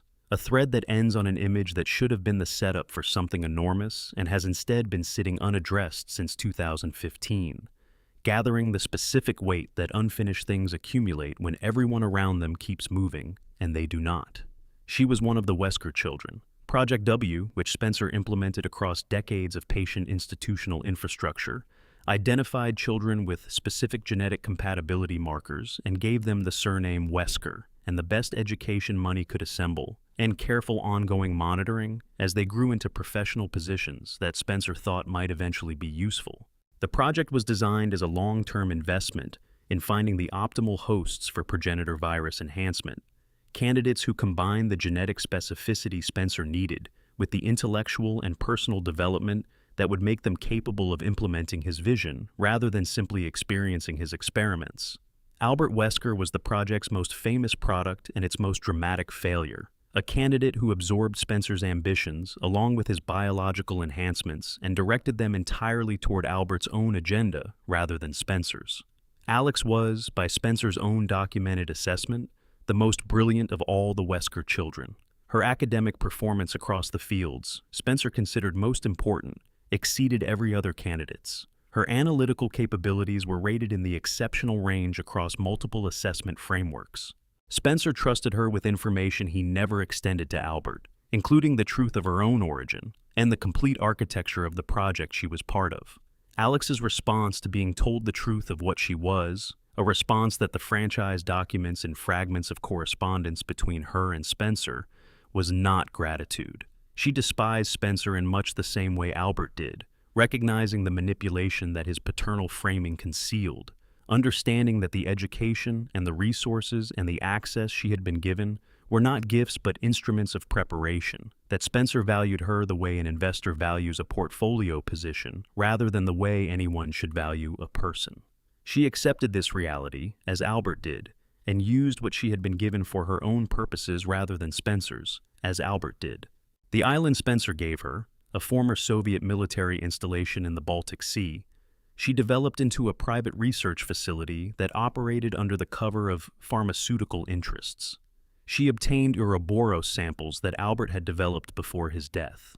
She built a research program focused on a question that had been implicit in everything Umbrella ever attempted, but that had always been treated as secondary to more immediate bioweapon objectives. Can consciousness survive the death of the body it originally inhabited? And more specifically, can it be deliberately transferred to a new body and continue operating there as itself rather than as a copy? The T-Phobos virus she developed as part of this research was not primarily a weapon in the sense that the franchise's other viral developments were weapons. It was a selection mechanism. The virus she engineered activated only when its host experienced fear, triggering rapid and violent mutation in response to the emotional state, rather than to the viral load's accumulation over time. This design made it essentially a biological trap that punished fear with the thing people fear most: uncontrolled physical transformation. It also made it, accidentally or deliberately, a kind of philosophical filter. The host who could exist within T-Phobos infection without triggering it would be, by definition, someone who could experience any situation without fear, not someone who suppressed fear or overrode it through training. Someone for whom fear, in the standard reactive sense, was absent. Alex needed this filter because her consciousness transfer required a recipient who would not trigger the virus while hosting someone else's mind. The emotional upheaval of a foreign consciousness, waking up in a body that was not its original context, would produce, in any normally functional person, significant fear responses. She needed to find someone who would not have those responses, someone whose emotional architecture had been altered through trauma or neurology or some combination of factors, in ways that removed the normal fear response without removing the capacity for other forms of experience. She found Natalia Korda on Sign Island, a child of approximately 11 or 12, who had survived a bioterrorism attack that killed her parents and who had developed in the aftermath something that clinical psychology would describe as blunted affect, but that Alex, examining her psychological profile with the specific lens her research required, recognized as something more fundamental. Natalia did not perform fearlessness in the way that trained people perform it. She was simply not organized around fear the way that human beings are normally organized around fear. The architecture was different. Something had happened in the trauma of her parents' deaths that had restructured the fear response at a level deep enough that the emotional system that normally generates it was either absent or fundamentally altered. Alex uploaded a copy of her consciousness into Natalia's brain through the process she had spent years developing. Then she shot herself in the head, intending for the T-Phobos virus already in her body to interact with her brain's final moments and preserve her consciousness in the microseconds before full cessation, allowing a clean transfer to the waiting recipient architecture in Natalia. What she had not adequately accounted for was her own fear of dying. Not fear of death in the abstract, which Alex had been working with intellectually for years, but the specific, immediate, physical fear that is triggered by the concrete act of placing a gun against your own head and pulling the trigger. That fear was real. It was instantaneous. And it activated the T-Phobos virus in her body before her consciousness could complete the intended transfer. She mutated. She did not die as planned. She survived in a body that was no longer recognizably hers. grotesquely changed by the Ouroboros viral integration that T-Phobos triggered, wearing robes and a mask to conceal what the transformation had produced, operating in the underground sections of her own facility with the specific energy of someone whose relationship to their own body had become entirely adversarial. When she found Natalia and examined her, she discovered that the transfer had occurred. A copy of Alex Wesker's consciousness was present in Natalia's mind, dormant, not yet active, not yet expressing itself over the original consciousness that had been there before. The discovery that it had worked, combined with the discovery that it had worked in a way that produced a copy rather than a transfer, confronted Alex with a philosophical impossibility she was not equipped to handle. She had planned to move. She had instead duplicated. There was still a here in the old body, dying in pieces, and there was also now a here in the new body, waiting to wake up. Neither one was more real than the other. Neither one had a better claim to being Alex Wesker than the other. Alex, in the body that was failing her, responded to this by trying to eliminate Natalia. By deciding that the copy in Natalia was not her, that there was only one real Alex Wesker, and it was the one in the original body, and that the duplicate needed to be destroyed before it could complicate that claim. She failed. Barry Burton and Claire Redfield were present. The mutated Alex was destroyed through their combined efforts. The game's good ending shows the resolution of the immediate situation. And then, 2 years after the events on Saiyan Island, in 2013, a brief scene, Natalia sitting in an ordinary room, newspapers around her covering the bioterrorism incidents that have been accumulating in the franchise's timeline. Franz Kafka open on her lap. Kafka, who was Alex Wesker's favorite author. The works that Alex read extensively and quoted occasionally, and that Natalia, before the island, had never shown any interest in. She is reading them now with what the documentation describes as a strange, morbid fascination. Her expression as she finishes a page and looks up is wrong. The quality of attention in it, the specific shape of the internal landscape that the expression reflects, does not belong to the traumatized child who survived Saiyan Island. Alex is waking up, inside Natalia, exactly as the research predicted, exactly as the process was designed to achieve, and entirely without the control framework Alex planned, because Alex is not present to manage the emergence. The copy is coming online in Natalia's body, in Natalia's world, with Alex's memories and Alex's knowledge and Alex's capabilities and nobody watching. That image has been sitting in the franchise's unresolved archive since 2015. Whatever Alex and Natalia has been doing since 2013, in the game's internal timeline, is completely undocumented. She has had more than a decade of operational time. She has Alex's expertise in virology, consciousness transfer, and bioweapons engineering, all of which is substantial. She has a young body that will attract no immediate suspicion from organizations looking for people connected to Wesker or to Umbrella. She has every reason to develop plans that either continue what Alex began or diverge from it in directions shaped by the experience of waking up as a copy rather than as the original. What does a Wesker want when they have been given time and resources and a world that does not know they exist? The franchise has documented 2 previous answers to this question, and both of them were large. Alex and Natalia is the third answer, still being written somewhere in the gaps between the games that have been published and the ones that have not. Section 8. The Green Figure. Raccoon City's Final Question. The Resident Evil 3 remake released in April 2020 and told a story that most fans already knew the shape of from the original 1999 game. Jill Valentine, Nemesis, Raccoon City's final days, the desperate effort to survive a city being consumed by the T-virus, while Umbrella's various interested parties worked to extract what they could from the disaster before the military solution arrived and removed all evidence from the equation. The game ends with Jill defeating Nemesis, escaping with Carlos, and watching Raccoon City's destruction from a distance. The chapter closes. The city that the franchise was born in ceases to exist. Then the credits roll, and after the credits, something plays. A room in an undisclosed location. A desk. A broken vial on the desk's surface. The glass shattered. The liquid it once contained long since evaporated or absorbed into the desk's surface. The vial that had contained the T-virus vaccine that Jill spent the game synthesizing, the cure that Nikolai Zinoviev deliberately destroyed before it could be deployed at scale, the piece of evidence that a treatment had existed and been prevented from reaching the people dying in the city below. A figure in a green shirt walks into frame, examines the vial. The scene ends. No dialogue, no face shown with sufficient clarity to eliminate interpretive ambiguity, no name, just the green shirt and the broken cure, and the quality of examination that belongs to someone asking what happened here, rather than someone confirming what they already know. 40 seconds.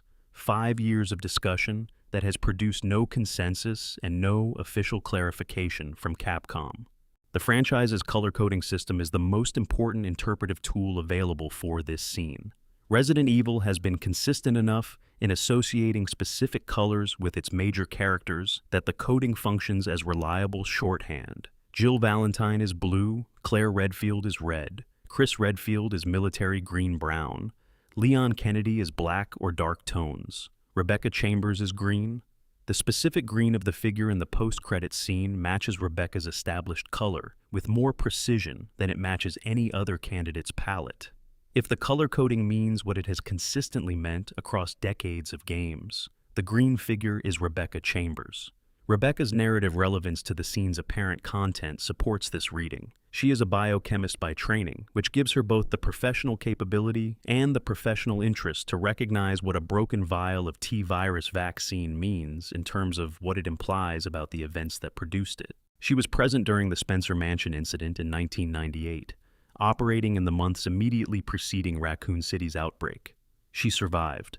She has documented grievances against Umbrella that are both personal and professional. She is the kind of person who would follow a thread from a broken vial to whoever decided the vaccine should be broken, given sufficient motivation and sufficient time.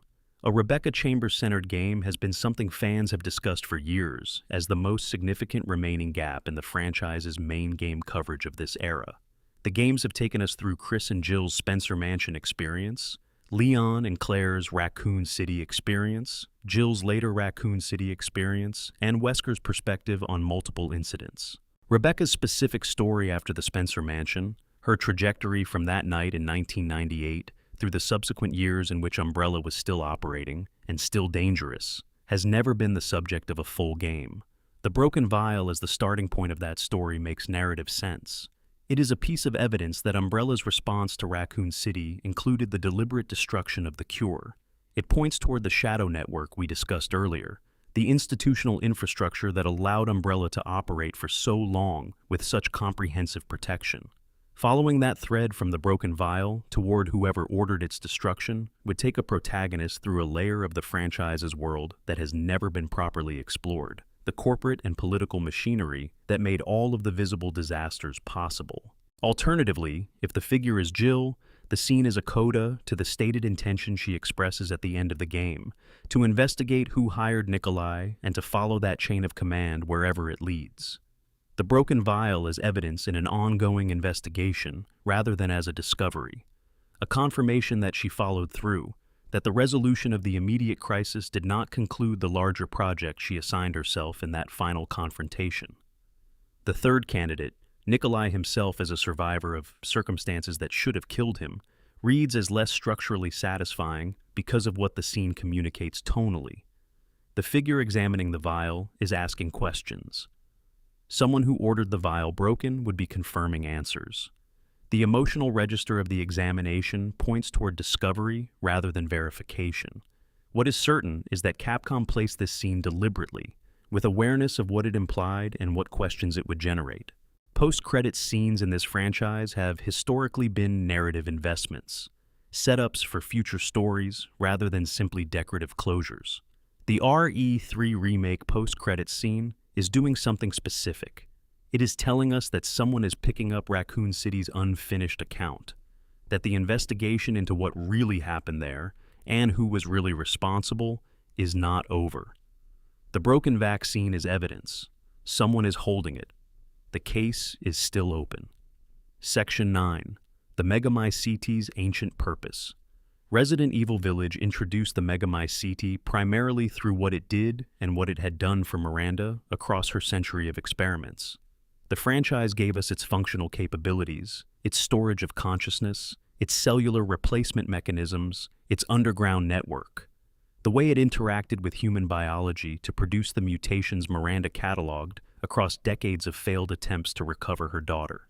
We understand, reasonably well, what the megamycete does. What the franchise has never adequately addressed is what the megamycete was doing before Miranda touched it in 1919, before a grieving biologist stumbled into a cave looking for a way to die, and found instead an ancient organism that had been waiting in the dark for a long time. Before the Black God mythology was formalized into the religious structure that Miranda inherited and adapted and maintained for her own purposes. The fungal colony's age, described in the game's documentation as spanning millennia and possibly reaching tens of thousands of years, means it existed through the entirety of recorded human history in that region and deep into the prehistory before records existed. Archaeological evidence around the cave entrance, documented in the game through environmental detail and in the supplementary files through Miranda's own research notes, shows signs of human interaction with the mold going back through multiple distinct historical periods. This is not continuous interaction. These are layers, different communities at different times, each developing their own relationship with whatever they felt in proximity to the cave system. The ancient civilization that left the murals and altars throughout the village's territory predated Miranda by centuries at minimum, possibly by much longer. They built structures that referenced the Black God, organized ritual practices around it, created the iconography that Miranda later adapted for her religious authority. This iconography included the symbol that Oswell Spencer borrowed for Umbrella Corporation's branding, the four-section heraldic design that became one of the most recognized corporate logos in the franchise's history. The umbrella symbol was not designed by Spencer. It was inherited by him from a tradition of worship directed at an ancient fungal organism. Consider what that means for the franchise's entire symbolic architecture. Every time the umbrella logo appeared on a facility, a document, a vehicle, a weapon, or a piece of equipment across 30 years of games, it was carrying a mark that originated in religious reverence for the megamycete, the company that produced the T-virus and the G-virus and the Nemesis program, and every other bioweapon the franchise documents was branded with the religious symbol of the organism that predated and partly inspired the entire conceptual framework of biological transformation that all of those weapons drew from. The ancient community that created this symbol understood, in their own vocabulary, something about what the megamycete was doing.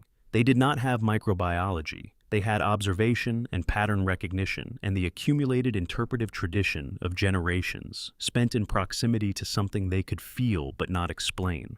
And what they felt, organized into the Black God mythology that Miranda inherited, was something with presence, something aware of them in some way, something that responded, however slowly and incomprehensibly, to what happened around it.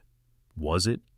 Was the megamycete aware of the communities that lived above it and organized their spiritual practices around its influence? The franchise never answers this directly.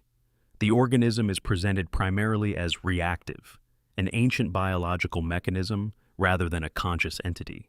But a mechanism of sufficient complexity, operating across sufficient time, processing the consciousness of every organism that died within its reach for thousands of years, accumulating an archive that included every human mind that had lived and died in those mountains across all of recorded history and deep into prehistory, might develop functional properties that are difficult to distinguish from awareness without being awareness in the sense that any of the franchise's protagonists experience awareness. The question becomes more pressing when you consider the megamycete's apparent response to Rose Winters in the Shadows of Rose DLC. The realm of stored consciousness that Rose can access, the space where her father's awareness persists in some form, is not simply a neutral storage medium. It responds. It presents certain things and withholds others. It has a quality of organization that passive storage does not inherently possess. When Rose encounters Ethan in this realm, whatever she is encountering is not a simple playback of archived neural patterns.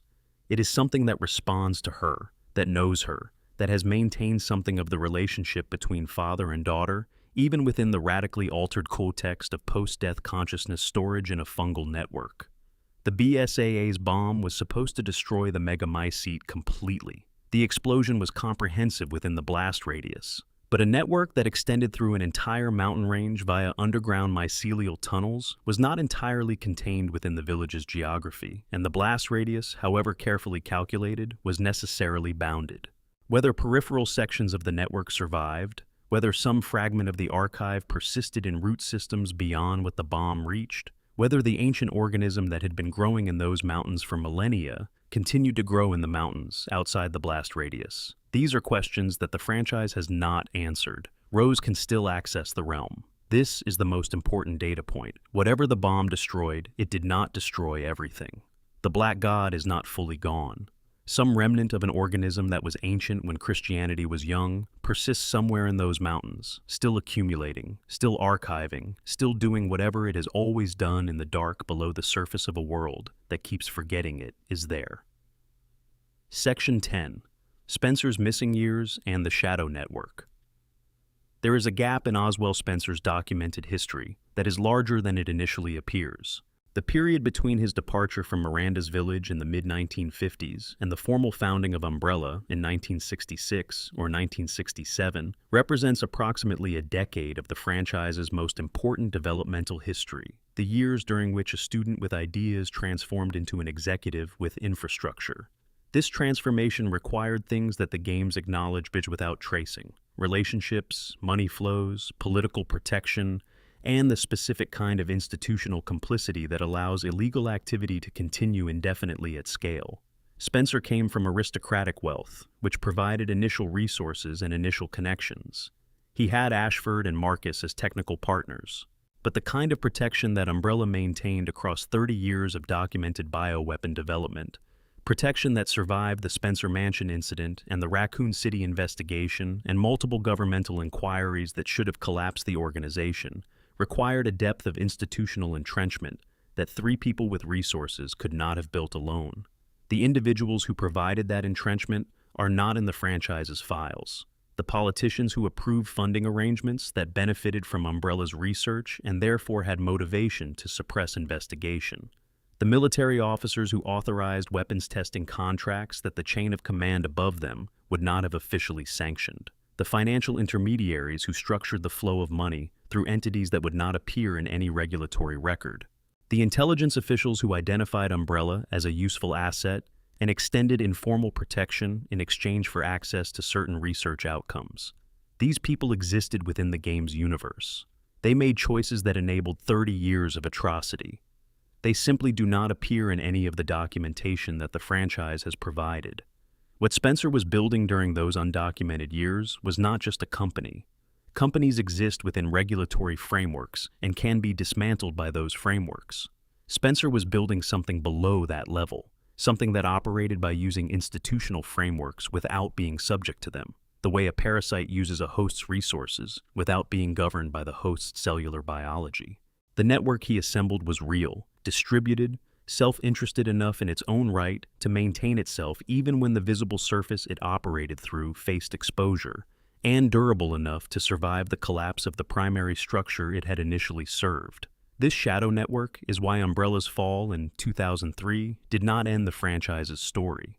Tricell, which absorbed significant portions of Umbrella's personnel and research capability, had to have known where to look. The connections between Umbrella's operational infrastructure and Tricell's subsequent access to African research sites, to Project W documentation, to the specific technical knowledge required to continue the most classified programs, imply a continuity that was not produced by publicly available information. Someone who was in Spencer's network passed the map to Tricell. Someone who had been part of the protective infrastructure that surrounded Umbrella's activities extended that infrastructure to the next institutional expression of the same underlying project. Ada Wong's organization operated within this same territory, an intelligence operation competing with Umbrella for viral samples and research materials required, at minimum, awareness of the protective structure surrounding Umbrella and some capacity to navigate it. The organization's ability to put agents into active bioterrorism scenarios without those agents facing institutional consequences from the governmental entities that nominally oversaw such scenarios, Ada's ability to appear in Raccoon City and Spain and Eastern Slav and China without being apprehended despite active international warrants, suggests protection from something that can reach above the level of normal law enforcement response.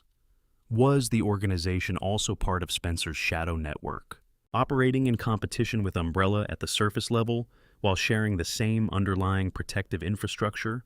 This would explain some otherwise difficult-to-explain features of the franchise's political landscape, particularly the way that accountability for events of the scale of Raccoon City seemed to attach to visible institutional targets like Umbrella Corporation, rather than reaching the structural foundations that made Umbrella possible. The names are not in the files. The files do not exist. This is the most sophisticated kind of institutional protection, the kind that does not suppress evidence after the fact, but simply ensures that the activities that would generate inconvenient evidence are not documented in ways that produce evidence in the first place.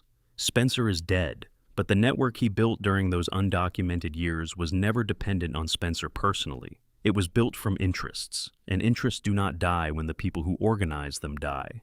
They find new organizational expressions, new visible surfaces, new institutional homes for the same underlying arrangements.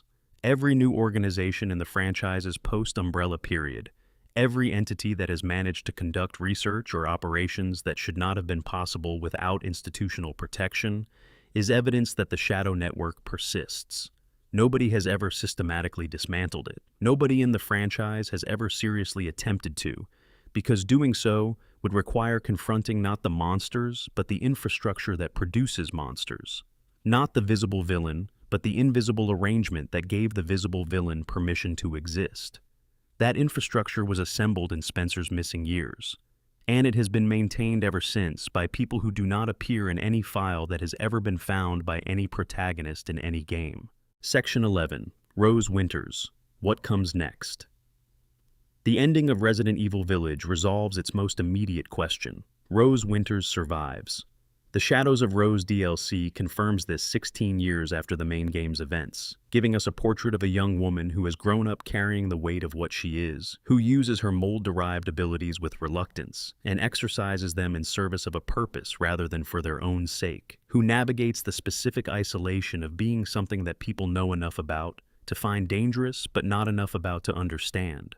She is 16 in the DLC. Her father died when she was an infant. She has grown up under some form of protective custody arrangement, watched over by people connected to Chris Redfield's operation, educated and monitored in ways that communicate clearly to her that she is being managed rather than simply cared for.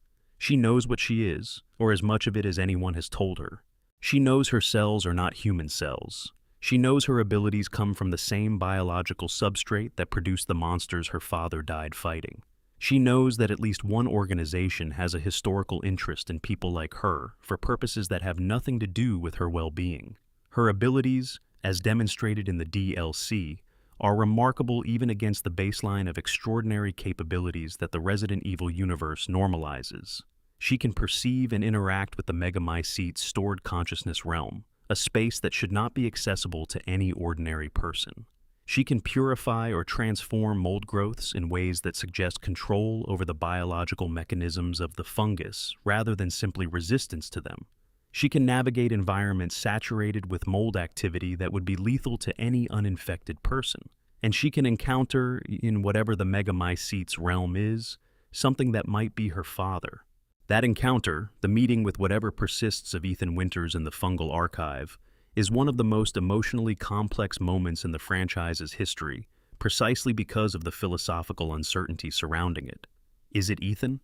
It is a consciousness pattern that identifies as Ethan, that knows things only Ethan would know, that responds to Rose with the specific quality of a parent responding to a child.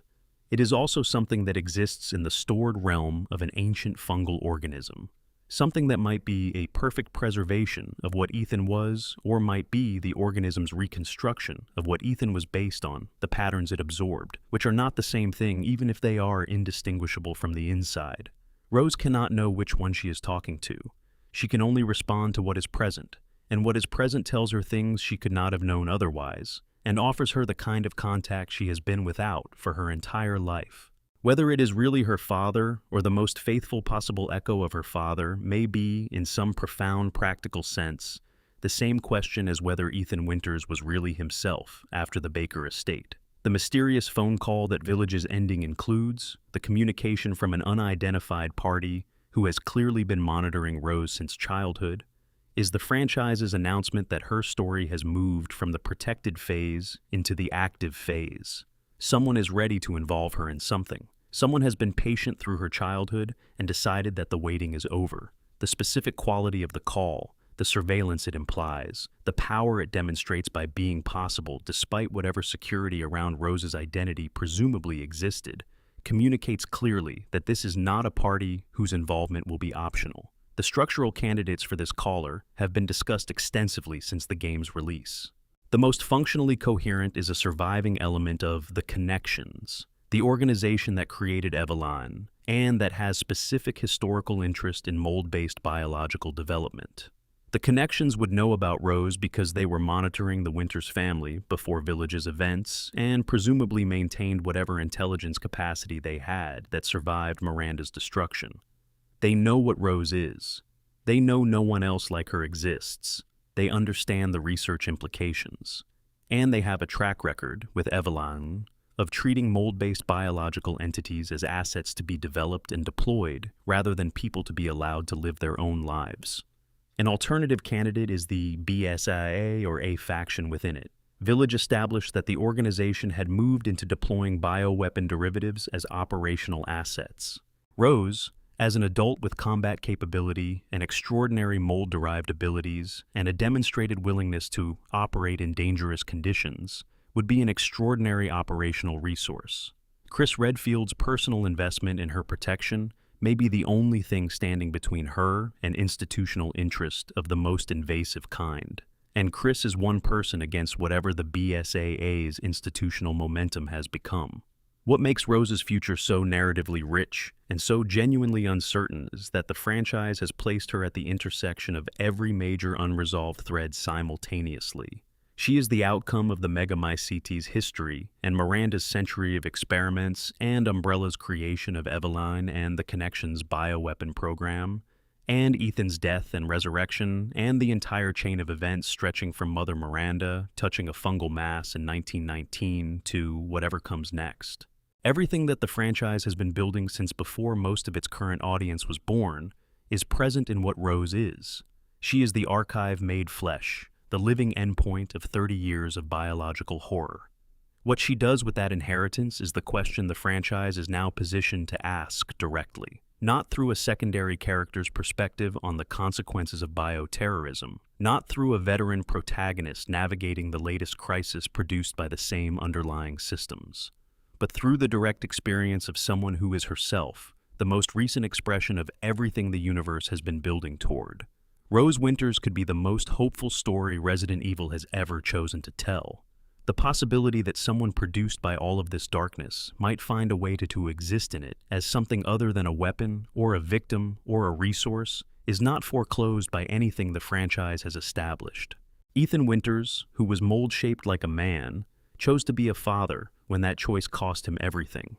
Rose might choose something analogous, might choose to be a person when the forces around her are doing their best to make her into an asset, or the circumstances might overwhelm the choice. The franchise has a long memory for how rarely individual will survive contact with institutional power at scale. The call has been made. Someone has been watching. Whatever comes next for Rosemary Winters, the franchise has built it carefully enough that it will mean something when it arrives. Section 12, the Archive of Unanswered Things. A closing. It is very late now, or very early. The line between those two states has been dissolving for some time, in the way that time softens when attention drifts between listening and sleeping, between following a story and letting it settle into whatever place stories settle when they are no longer being actively followed. When the words become shapes and the shapes become something that gets processed somewhere quieter than the conscious mind. This is the right state for Resident Evil's mysteries, not the alert, effortful state of someone trying to solve a puzzle, but the softer, more receptive state of someone who has made peace with uncertainty, who can hold an unanswered question, not as something that needs resolution, but as something that has its own value in its unanswered state. Every mystery we have visited tonight is a space, A room that has been built and lit and furnished with detail, but whose door has not yet been opened from the other side. The progenitor virus's deep history in the biology of life on Earth. Ada Wong's real name and what she actually wants, and whether she and Leon will ever reach the conversation they have been approaching for 30 years. Hunk's origin and the nature of his survival, and whether the figure in Requiem is really him or simply the shadow he cast on everything around him. Lisa Trevor, wandering in the dark of the Arklay Mountains, looking for her mother, existing in the gap between the life she was supposed to have and the death she was never allowed to experience. The merchant appearing wherever he is needed, knowing things nobody told him, surviving things that should have ended him. The Duke with his impossible inventory, and his old friend, and the aristocratic lady whose name appears on his interface and whose connection to anything has never been explained. Alex Wesker, waking up slowly in a young woman's body, reading Kafka, watching the news about bioterrorism with the specific interest of someone who knows exactly what it means and has plans that nobody watching her would recognize as plans. The green figure standing in a room with a broken vial. The megamycete persisting beneath mountains that have been bombed. The shadow network operating below the visibility threshold of every investigation that has ever been conducted into the disasters it enables. Rose Winters answering a phone call she was not expecting and beginning the next chapter of a story that started a century before she was born.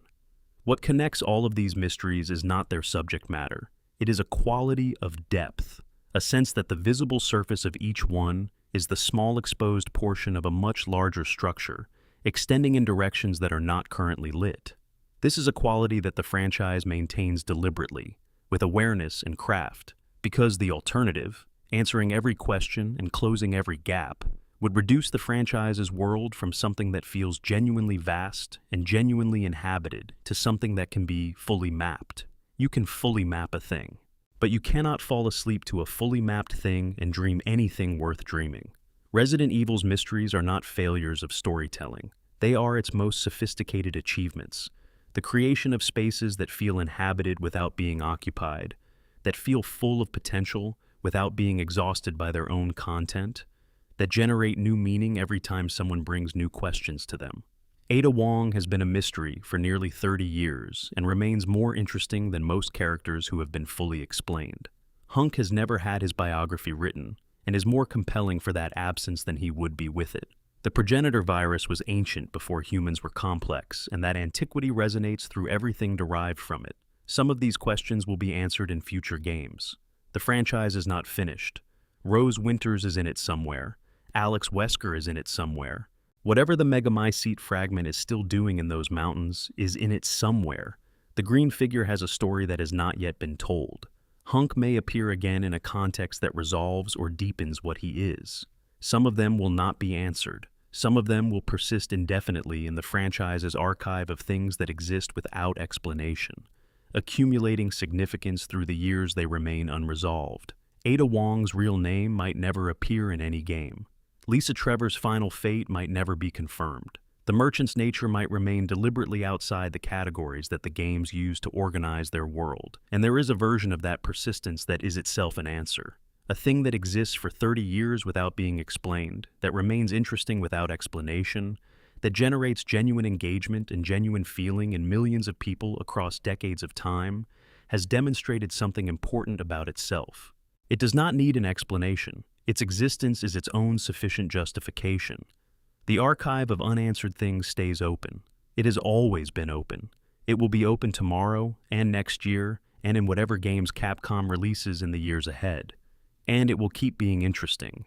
It will keep being worth returning to. Not to solve anything, but to spend time in the company of questions that are worthy of the time spent on them. The lights are fully low now. The stories are still here. Somewhere in Eastern Europe, beneath mountains that were bombed 4 years ago in the franchise's internal timeline, something old and patient is still growing in the dark. Somewhere in a room with a red dress hanging over a chair, a woman who does not exist is planning her next appearance. Somewhere, a man in a gas mask is walking out of the latest situation that should have killed him, alone as always, carrying the one thing that needed to be carried. The questions will still be there in the morning. They have been there for decades. They are excellent company for the hours between midnight and whenever you wake up. Sleep well, dream strange. If you made it this far, genuinely, thank you. These deep, slow explorations take a long time to build, and it means something that you stayed for the whole thing. If this is the kind of video you want to see more of, please hit like and subscribe. It tells the algorithm that this unhurried, thorough approach to the things we love is worth recommending to other people, and that support is what allows content like this to keep existing. Drop a comment telling me which mystery we covered tonight sits with you the most, the one that you find yourself returning to, the one you most want Capcom to answer, the one you hope they never answer because the mystery itself is the point. And if you want to keep falling asleep to Resident Evil lore, there is more waiting. There are rooms in this archive we have not visited yet, threads we have not followed to wherever they lead, stories that have been sitting in the dark for years, patient and still, waiting for someone to spend some time with them. Sleep well. End addendum, the Birkin children.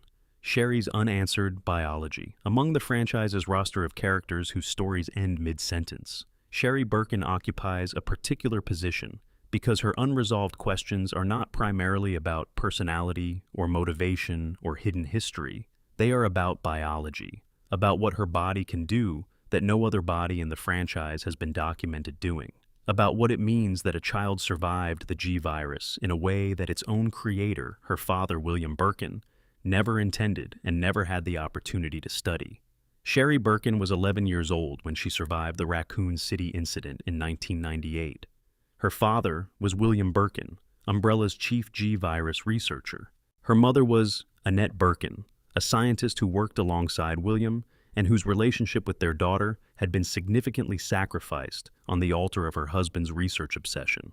Sherry grew up in the margins of her parents' professional lives, not neglected in any simple sense, but certainly not centered in a household organized primarily around a pathogen that William cared about more than most people care about anything. When Raccoon City fell and William transformed himself into the G-virus creature that the franchise documents across multiple stages of mutation in Resident Evil 2, Sherry was infected. The G-virus entered her system through a pendant her father had given her, one that contained a sample of the virus that contaminated her when she came into contact with the Raccoon City environment. This is the documented mechanism. What happened next is the mystery. She survived. Not because she received treatment quickly, though she did eventually receive a treatment administered by Leon Kennedy. She survived the initial infection in ways that should not have been possible for an unprotected child with no prior viral preparation. The G-virus, in its raw form, had a near-total mortality rate and produced rapid catastrophic mutation in the organisms it infected. Sherry did not rapidly catastrophically mutate. She developed symptoms consistent with viral infection, but her body did not fail the way William Birkin's body failed when he injected himself, or the way the bodies of every other documented G-virus exposure victim failed. This anomaly is partially explained in the game's documentation through references to the natural immunity that certain individuals possess to certain pathogens. Sherry's particular genetic profile, derived from two parents who had spent decades working in direct proximity to progenitor-derived viral research, may have included compatibility markers that other children her age would not have had. The G-virus did not encounter a fully resistant immune system in Sherry, but it encountered one that was more compatible with its mechanisms than standard human biology, compatible enough to slow the progression, to allow her body's own adaptive processes time to establish a partial equilibrium with the pathogen. What the games document about Sherry Birkin in Resident Evil 6, which is set in 2013, 15 years after Raccoon City, is more striking than the initial survival. By that point, Sherry has been in government custody and protection since 1998. Officially categorized as a survivor of the Raccoon City incident rather than as someone whose ongoing biology represents an active research interest. She works as a government agent alongside Jake Muller. She is, in professional and social terms, functioning normally, but when she is shot during the events of that game, the wound heals visibly, not over days or weeks the way normal tissue repair operates, rapidly, anomalously. In front of Jake Muller, who is himself enhanced through Wesker heritage, and is therefore not easily impressed by biology that exceeds normal human parameters, and who is visibly surprised by what he witnesses. Sherry's body repairs itself with a speed and completeness that is not explainable by standard human biology or by any conventional medical treatment she has received. This is the G-virus's influence on her cellular mechanisms, not the catastrophic mutation it produced in her father, a controlled, limited, specific effect that enhanced her body's repair capacity without the uncontrolled mutation cascade that made William Birkin progressively less recognizable as anything humanoid. Her biology found a stable relationship with the virus that her father never found, and that no other G-virus-exposed individual has ever been documented finding. What does this mean long-term? The G-virus in its full expression produces continuous and escalating mutation. The mutations do not stabilize, they accelerate. William Birkin became progressively less coherent as a physical structure over the course of Resident Evil 2 because the virus was always pushing further, always generating more change, never reaching a stable endpoint. If Sherry's body has established a genuine equilibrium with a limited form of G-virus influence, then she is something unprecedented, not a G-virus mutant, not an uninfected person. Something in between, a human body operating with a viral component integrated into its cellular function in a controlled way that has never been intentionally engineered. The question of what that means for her lifespan, her continued physiological development, any children she might eventually have, the long-term trajectory of her G-virus integration as she ages and as the relationship between her immune system and the viral influence evolves with time. None of these have been addressed. The franchise treated her integration as a background characteristic rather than a foregrounded mystery after RE6. In much the same way it treated Ethan Winter's mold composition as a background characteristic until Village deliberately brought it to the surface. It has now been many years of in-universe time since RE6. Sherry Birkin would be in her late 20s or early 30s in the franchise's current timeline. Her biology is still operating in its unique state. Whatever her G-virus integration looks like, after an additional decade of her immune system and the viral influence co-adapting in ways that nobody is monitoring, nobody is studying, nobody is documenting, the franchise has not addressed. Jake Muller is the other piece of this particular puzzle. Albert Wesker's biological son, inheriting whatever genetic legacy Wesker's progenitor-enhanced biology passed to his offspring.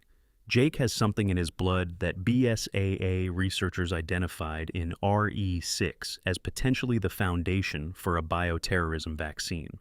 His antibodies, derived from the specific combination of his mother's ordinary human genetics and his father's enhanced biology, had properties that could potentially neutralize a range of the progenitor-derived pathogens that the franchise's various viral weapons are based on. The RE6 narrative established this as significant and then mostly left it unaddressed in subsequent material. Together, Sherry and Jake represent two of the franchise's most interesting biological edge cases. A human being who integrated a lethal pathogen without catastrophic mutation, and a human being whose blood chemistry might protect others against the entire class of threat that the franchise's villains weaponize. The franchise has not revisited either of them since 2013. They exist somewhere in the current timeline, doing something, their bodies doing what their bodies do, and the questions their biology generates have been sitting unanswered for over a decade of publication history. Addendum: the Village mural and the ancient umbrella. There is a detail in Resident Evil Village that the game presents as significant without fully exploring its implications. A detail that sits at the intersection of the franchise's oldest history and its most recent storytelling, connecting the progenitor virus's African origins to the megamycete's European ones through a symbol that has been visible in every Resident Evil game since the very beginning. The Umbrella Corporation logo is one of the most recognizable symbols in gaming. The circular design divided into 4 sections, the red and white coloring that became as visually iconic as any real-world corporate identity, the way it appeared on facilities and documents, and the forearms of characters throughout the franchise's history as a marker of institutional affiliation and, increasingly, institutional guilt. For most of the franchise's existence, the logo's design was treated as exactly what corporate logos usually are: a designer's aesthetic choice, meaningful as brand identity, but not meaningful in any deeper narrative sense. Village revealed that this was wrong. Not that the design was accidental, but that it was inherited, that Spencer had not created the symbol but had borrowed it from the religious tradition he encountered in Miranda's village, that the four-section heraldic design was already present in the murals and artifacts of a community that had been organizing its spiritual life around the Megamycete for centuries before Spencer was born. The mural that bears the proto-umbrella design in Village predates Miranda's involvement with the community. It was created by the ancient civilization that left traces throughout the village's archaeological record, people who had no connection to British pharmaceutical interests or 20th century eugenics ideology or any of the conceptual frameworks that defined Umbrella's creation. They made this symbol because they were representing something they believed was real and significant. The Black God, the presence they felt beneath the mountains, the organism that their ritual practice and their architectural choices and their entire symbolic vocabulary was organized around. Spencer saw this symbol in Miranda's village during his student period in the 1950s.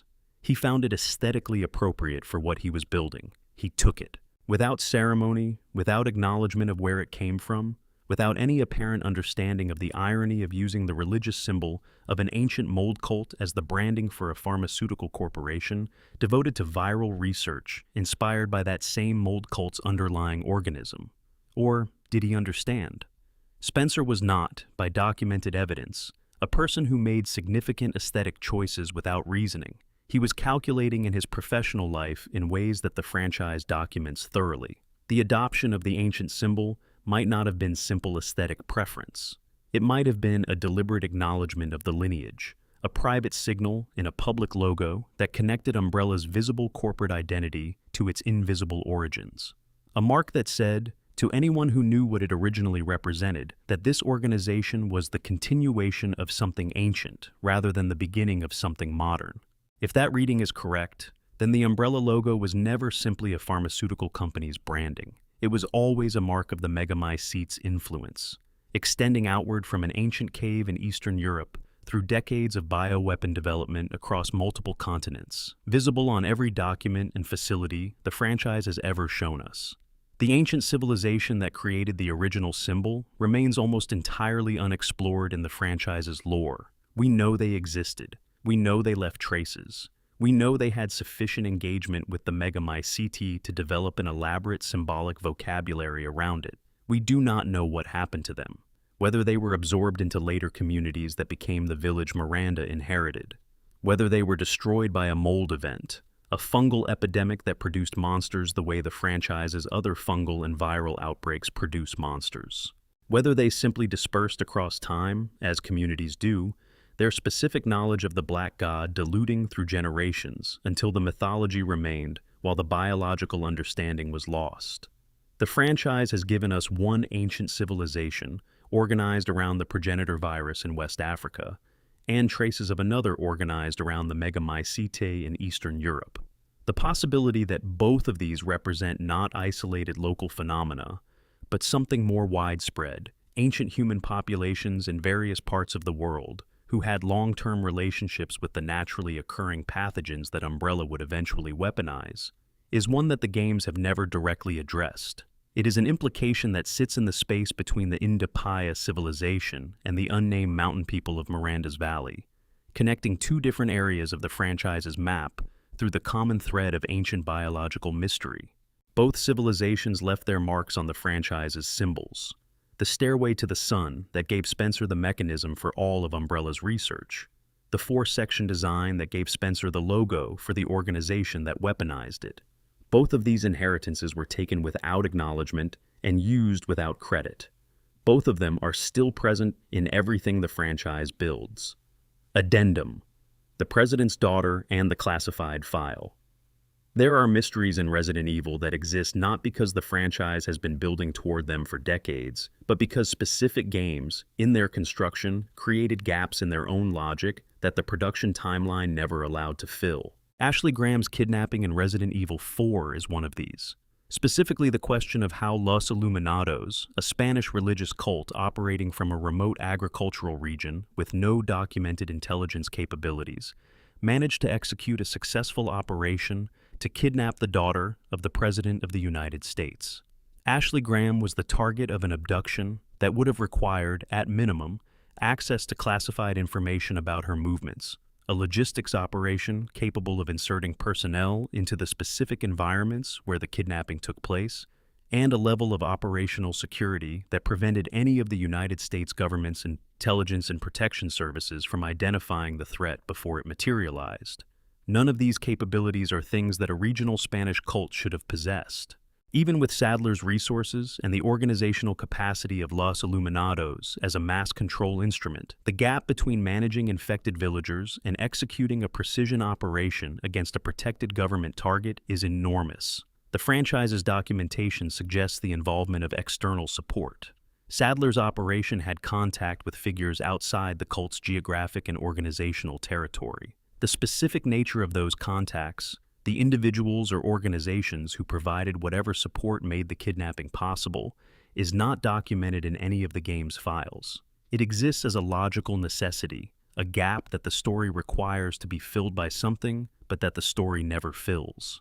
The deeper question, which connects to the franchise's broader architecture of institutional complicity and shadow infrastructure, is what organization would have both the interest and the capability to assist a Spanish parasitic cult in kidnapping an American president's daughter? The obvious answer, given the franchise's recurring theme of organizations competing to acquire biological research and control mechanisms, is whoever wanted leverage over the American government's bioterrorism response capability.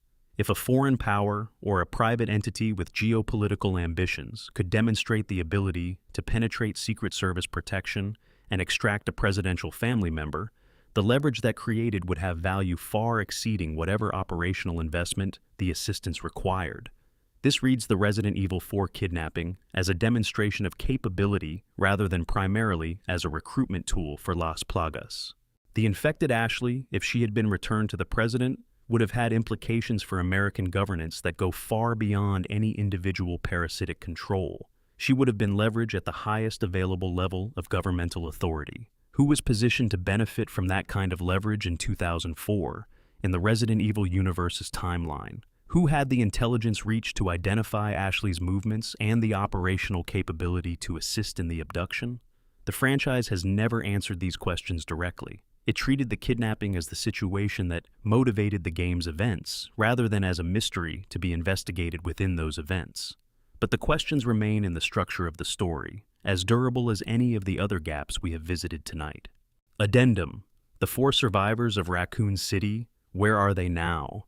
The canonical survivors of Raccoon City's destruction in October 1998 are a small group: Leon Kennedy and Claire Redfield, Jill Valentine and Carlos Oliveira, Hunk in his own separate survival arc, and a handful of peripheral characters whose fates the franchise has mentioned only glancingly. What the franchise has not addressed comprehensively is the specific biological status of everyone who survived exposure to T-virus contamination, and the question of what that contamination might have done to their bodies over the 20-plus years of in-universe time that have elapsed since the city burned. Carlos Oliveira is perhaps the most interesting case. He was exposed to T-virus infection during the Raccoon City period and treated with the vaccine that Jill synthesized. The treatment worked, in the sense that he did not become a zombie or a mutant, but the vaccine treated the acute infection. It did not necessarily reverse whatever cellular-level changes occurred during the period between infection and treatment. Carlos survived. Whether Carlos survived as entirely the same biological entity he was before infection, or whether the T-virus left traces in his cellular structure that the vaccine cleared the immediate danger from without fully removing, is a question that the games have never addressed. He appeared in the RE3 remake looking healthy and functional. His subsequent fate in the remake continuity is undocumented. He is mentioned as having returned to Latin America at some point, as having left the United States through Mexico after Raccoon City. A character defined by his competence under impossible circumstances, and his moral clarity in a context designed to undermine moral clarity, and then largely dropped from the franchise's active attention. The Raccoon City survivors as a collective represent an interesting category of loose end, because they carry in their bodies the biological history of the franchise's most significant disaster. Whatever the T-virus did to them in the brief period of acute infection, and whatever the vaccine did in clearing that infection, altered their relationship to the question of progenitor-derived pathogen exposure in ways that might matter for subsequent encounters with related organisms, or might not matter at all. The franchise has never been forced to address it, because none of these characters have been placed in situations that required their prior Raccoon City biology to become relevant. The question of whether surviving T-virus infection with vaccine treatment confers any lasting biological changes is connected to the broader question of how the franchise's accumulated biological events affect the bodies of its protagonists over time. Leon Kennedy has been through multiple severe viral exposures across his documented operational history, not infected in ways that produced mutation, but exposed to environments saturated with pathogens that affected everything around him. Whether those exposures have cumulative biological effects on a long timeline is the kind of question that real-world virology would take very seriously, and that the franchise has generally left unaddressed in favor of action-oriented storytelling. These are smaller mysteries than the ones we explored at length tonight, but they are real ones, embedded in the franchise's logic and left unresolved by the pace at which the series moves from one major event to the next. The survivors carry their history in their bodies. The franchise just has not shown us what that history looks like from the inside. Addendum: Leon S. Kennedy, the man the government made. Leon Kennedy is one of the most thoroughly characterized protagonists in survival horror history. His arc from naive rookie to seasoned operative has been documented across multiple games spanning 25 years of real-world publication time.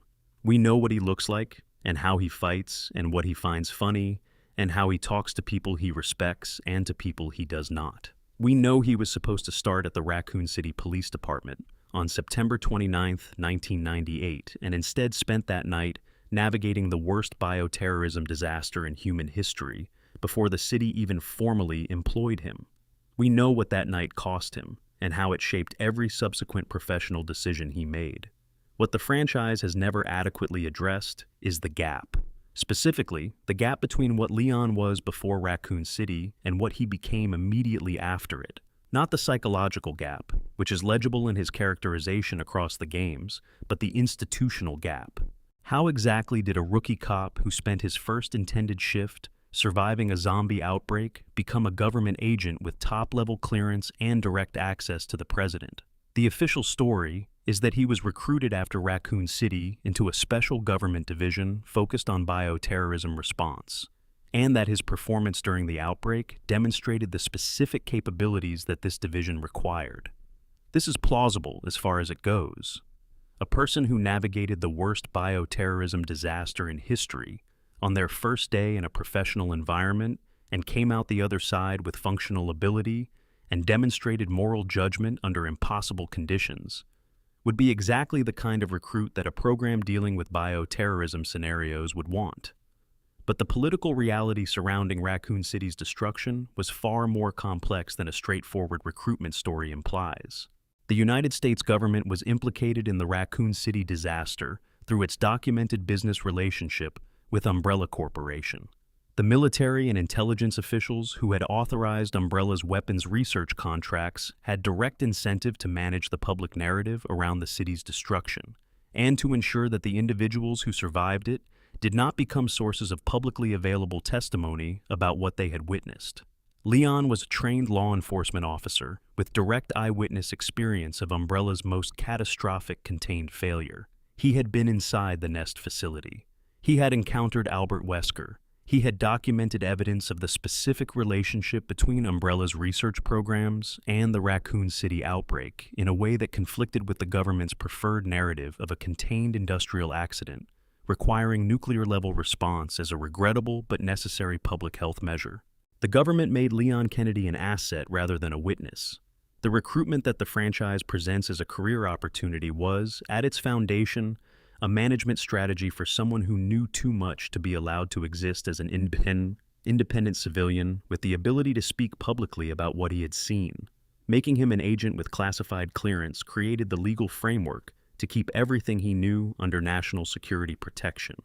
Making him personally loyal to the government's bioterrorism mission gave him professional identity that was more interesting to him than civilian life would have been, and that made his continued cooperation in keeping classified information classified a matter of personal investment rather than simple legal obligation. This is not necessarily sinister in the simplest sense. Leon did not appear to have been coerced in ways that left visible marks. He chose the work. He is genuinely committed to it across every game in which he appears. But the specific circumstances of how he came to be in that work, the calculation that was made about how to manage a witness to institutional catastrophe by converting him into a participant in institutional consequence management, is something the franchise has glided past rather than examined. Derek Simmons, the National Security Advisor who appears as the primary villain of Resident Evil 6, had been involved in decisions related to Raccoon City. His specific role in the government's management of the city's destructions and the subsequent cover-up is documented in RE6's files as extending beyond his formal authority. Simmons made the decision that Raccoon City would be bombed. He made that decision at least partly to protect Umbrella's relationship with the government, rather than purely as a public health necessity, and when he made that decision, he was aware of the surviving witnesses, including Leon. The relationship between Leon Kennedy's recruitment and Derek Simmons' management of Raccoon City's aftermath is a connection the franchise establishes through RI6's revelations without fully exploring its implications for understanding how Leon came to occupy the specific professional position he has held for most of the series. The man who serves the government investigating bioterrorism was placed into government service by someone who was himself a bioterrorism enabler, managing his own exposure. This is not simple. It is the kind of institutional complexity that the franchise tends to gesture toward and then move past. Leon has never confronted this aspect of his own history directly. He killed Simmons in RE6 before that confrontation was fully possible. Whatever Simmons knew about the specific mechanism of Leon's recruitment, whatever documents existed in the government's classified record of the decisions made in the aftermath of Raccoon City that explain why Leon Kennedy specifically became the operative he became, those are gone with their keeper.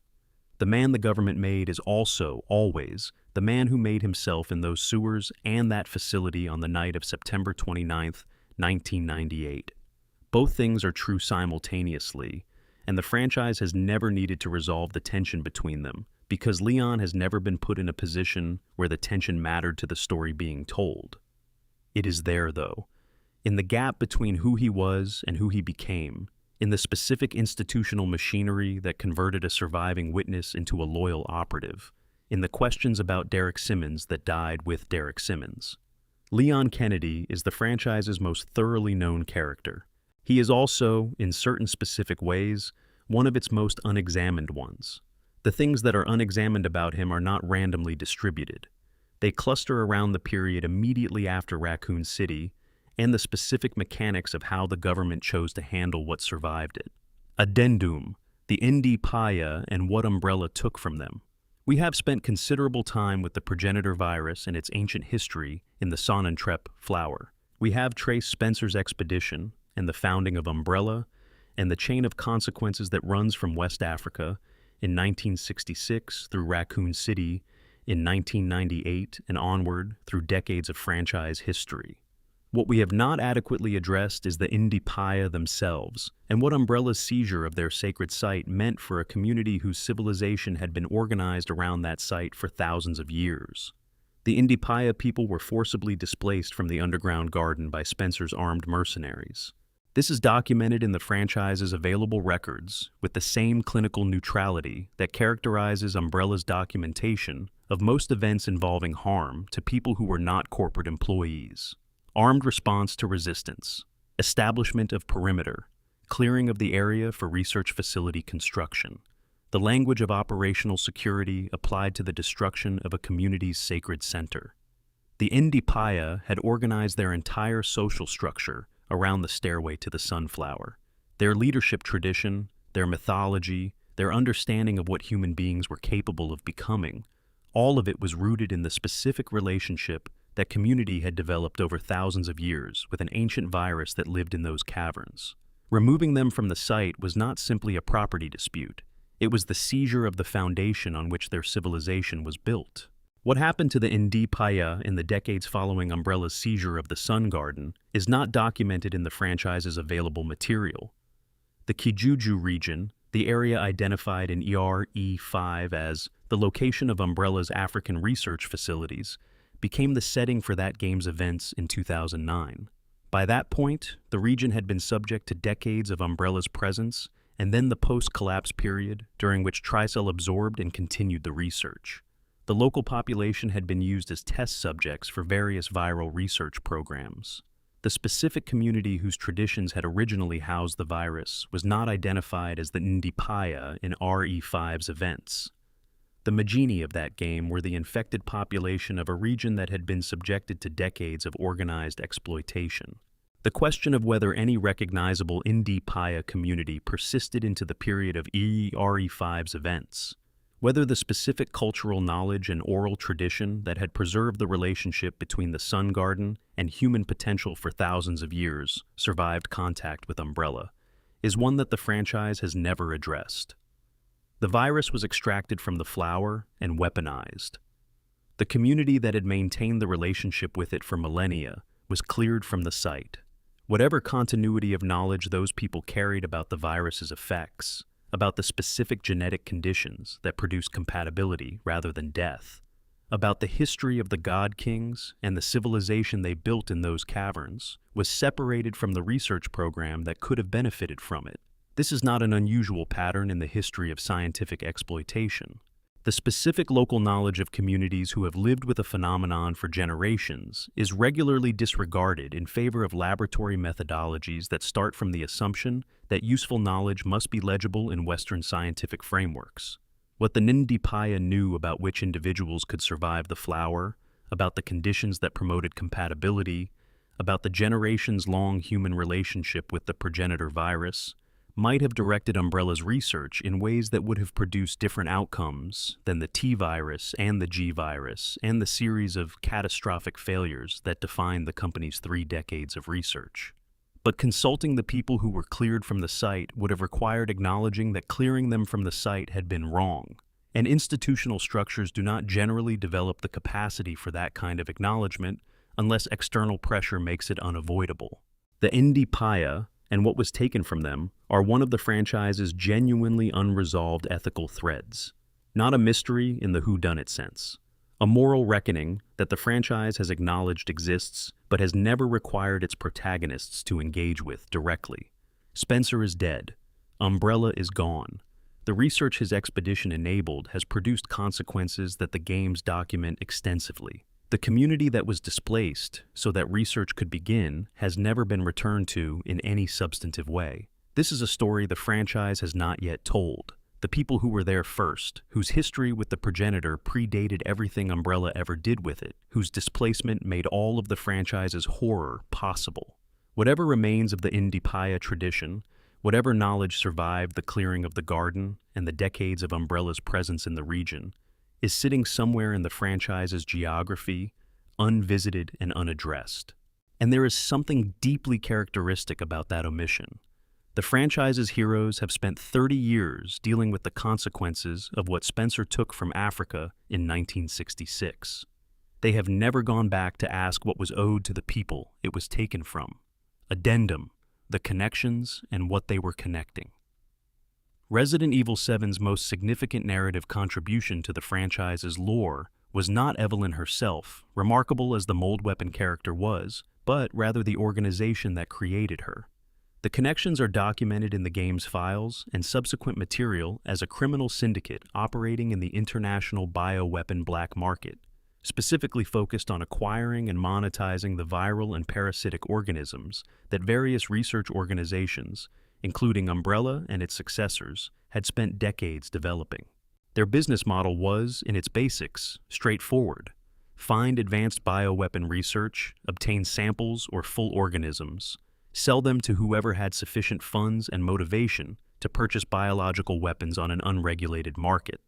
Evelyn was the Connection's most ambitious project, an autonomous biological weapon designed to spread mold infection through physical contact and to establish psychological control over infected targets through the specific mechanisms the megamycete enabled.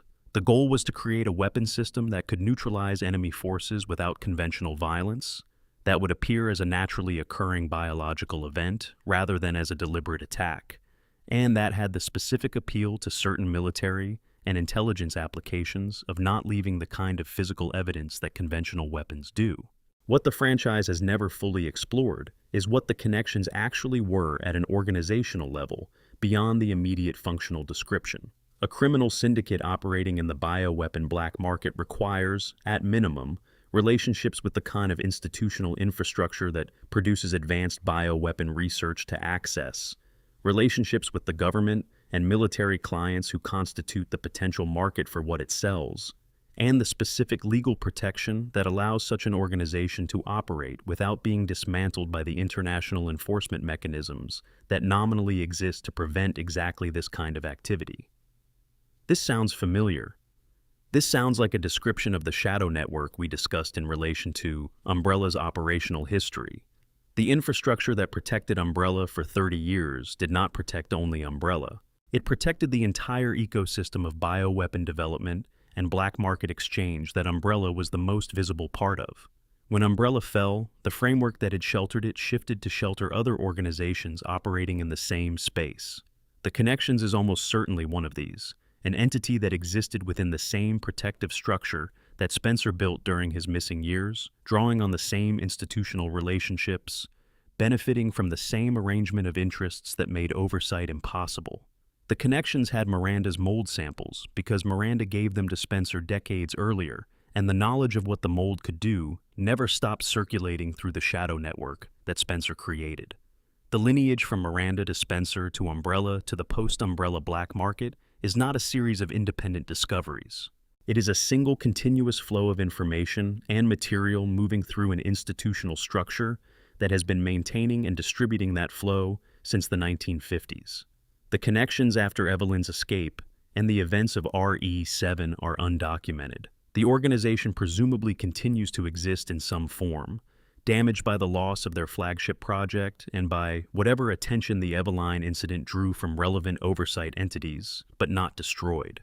Organizations like this do not destroy easily. They contract and reconfigure and find new institutional shelter, the way water finds new channels when the old ones are blocked.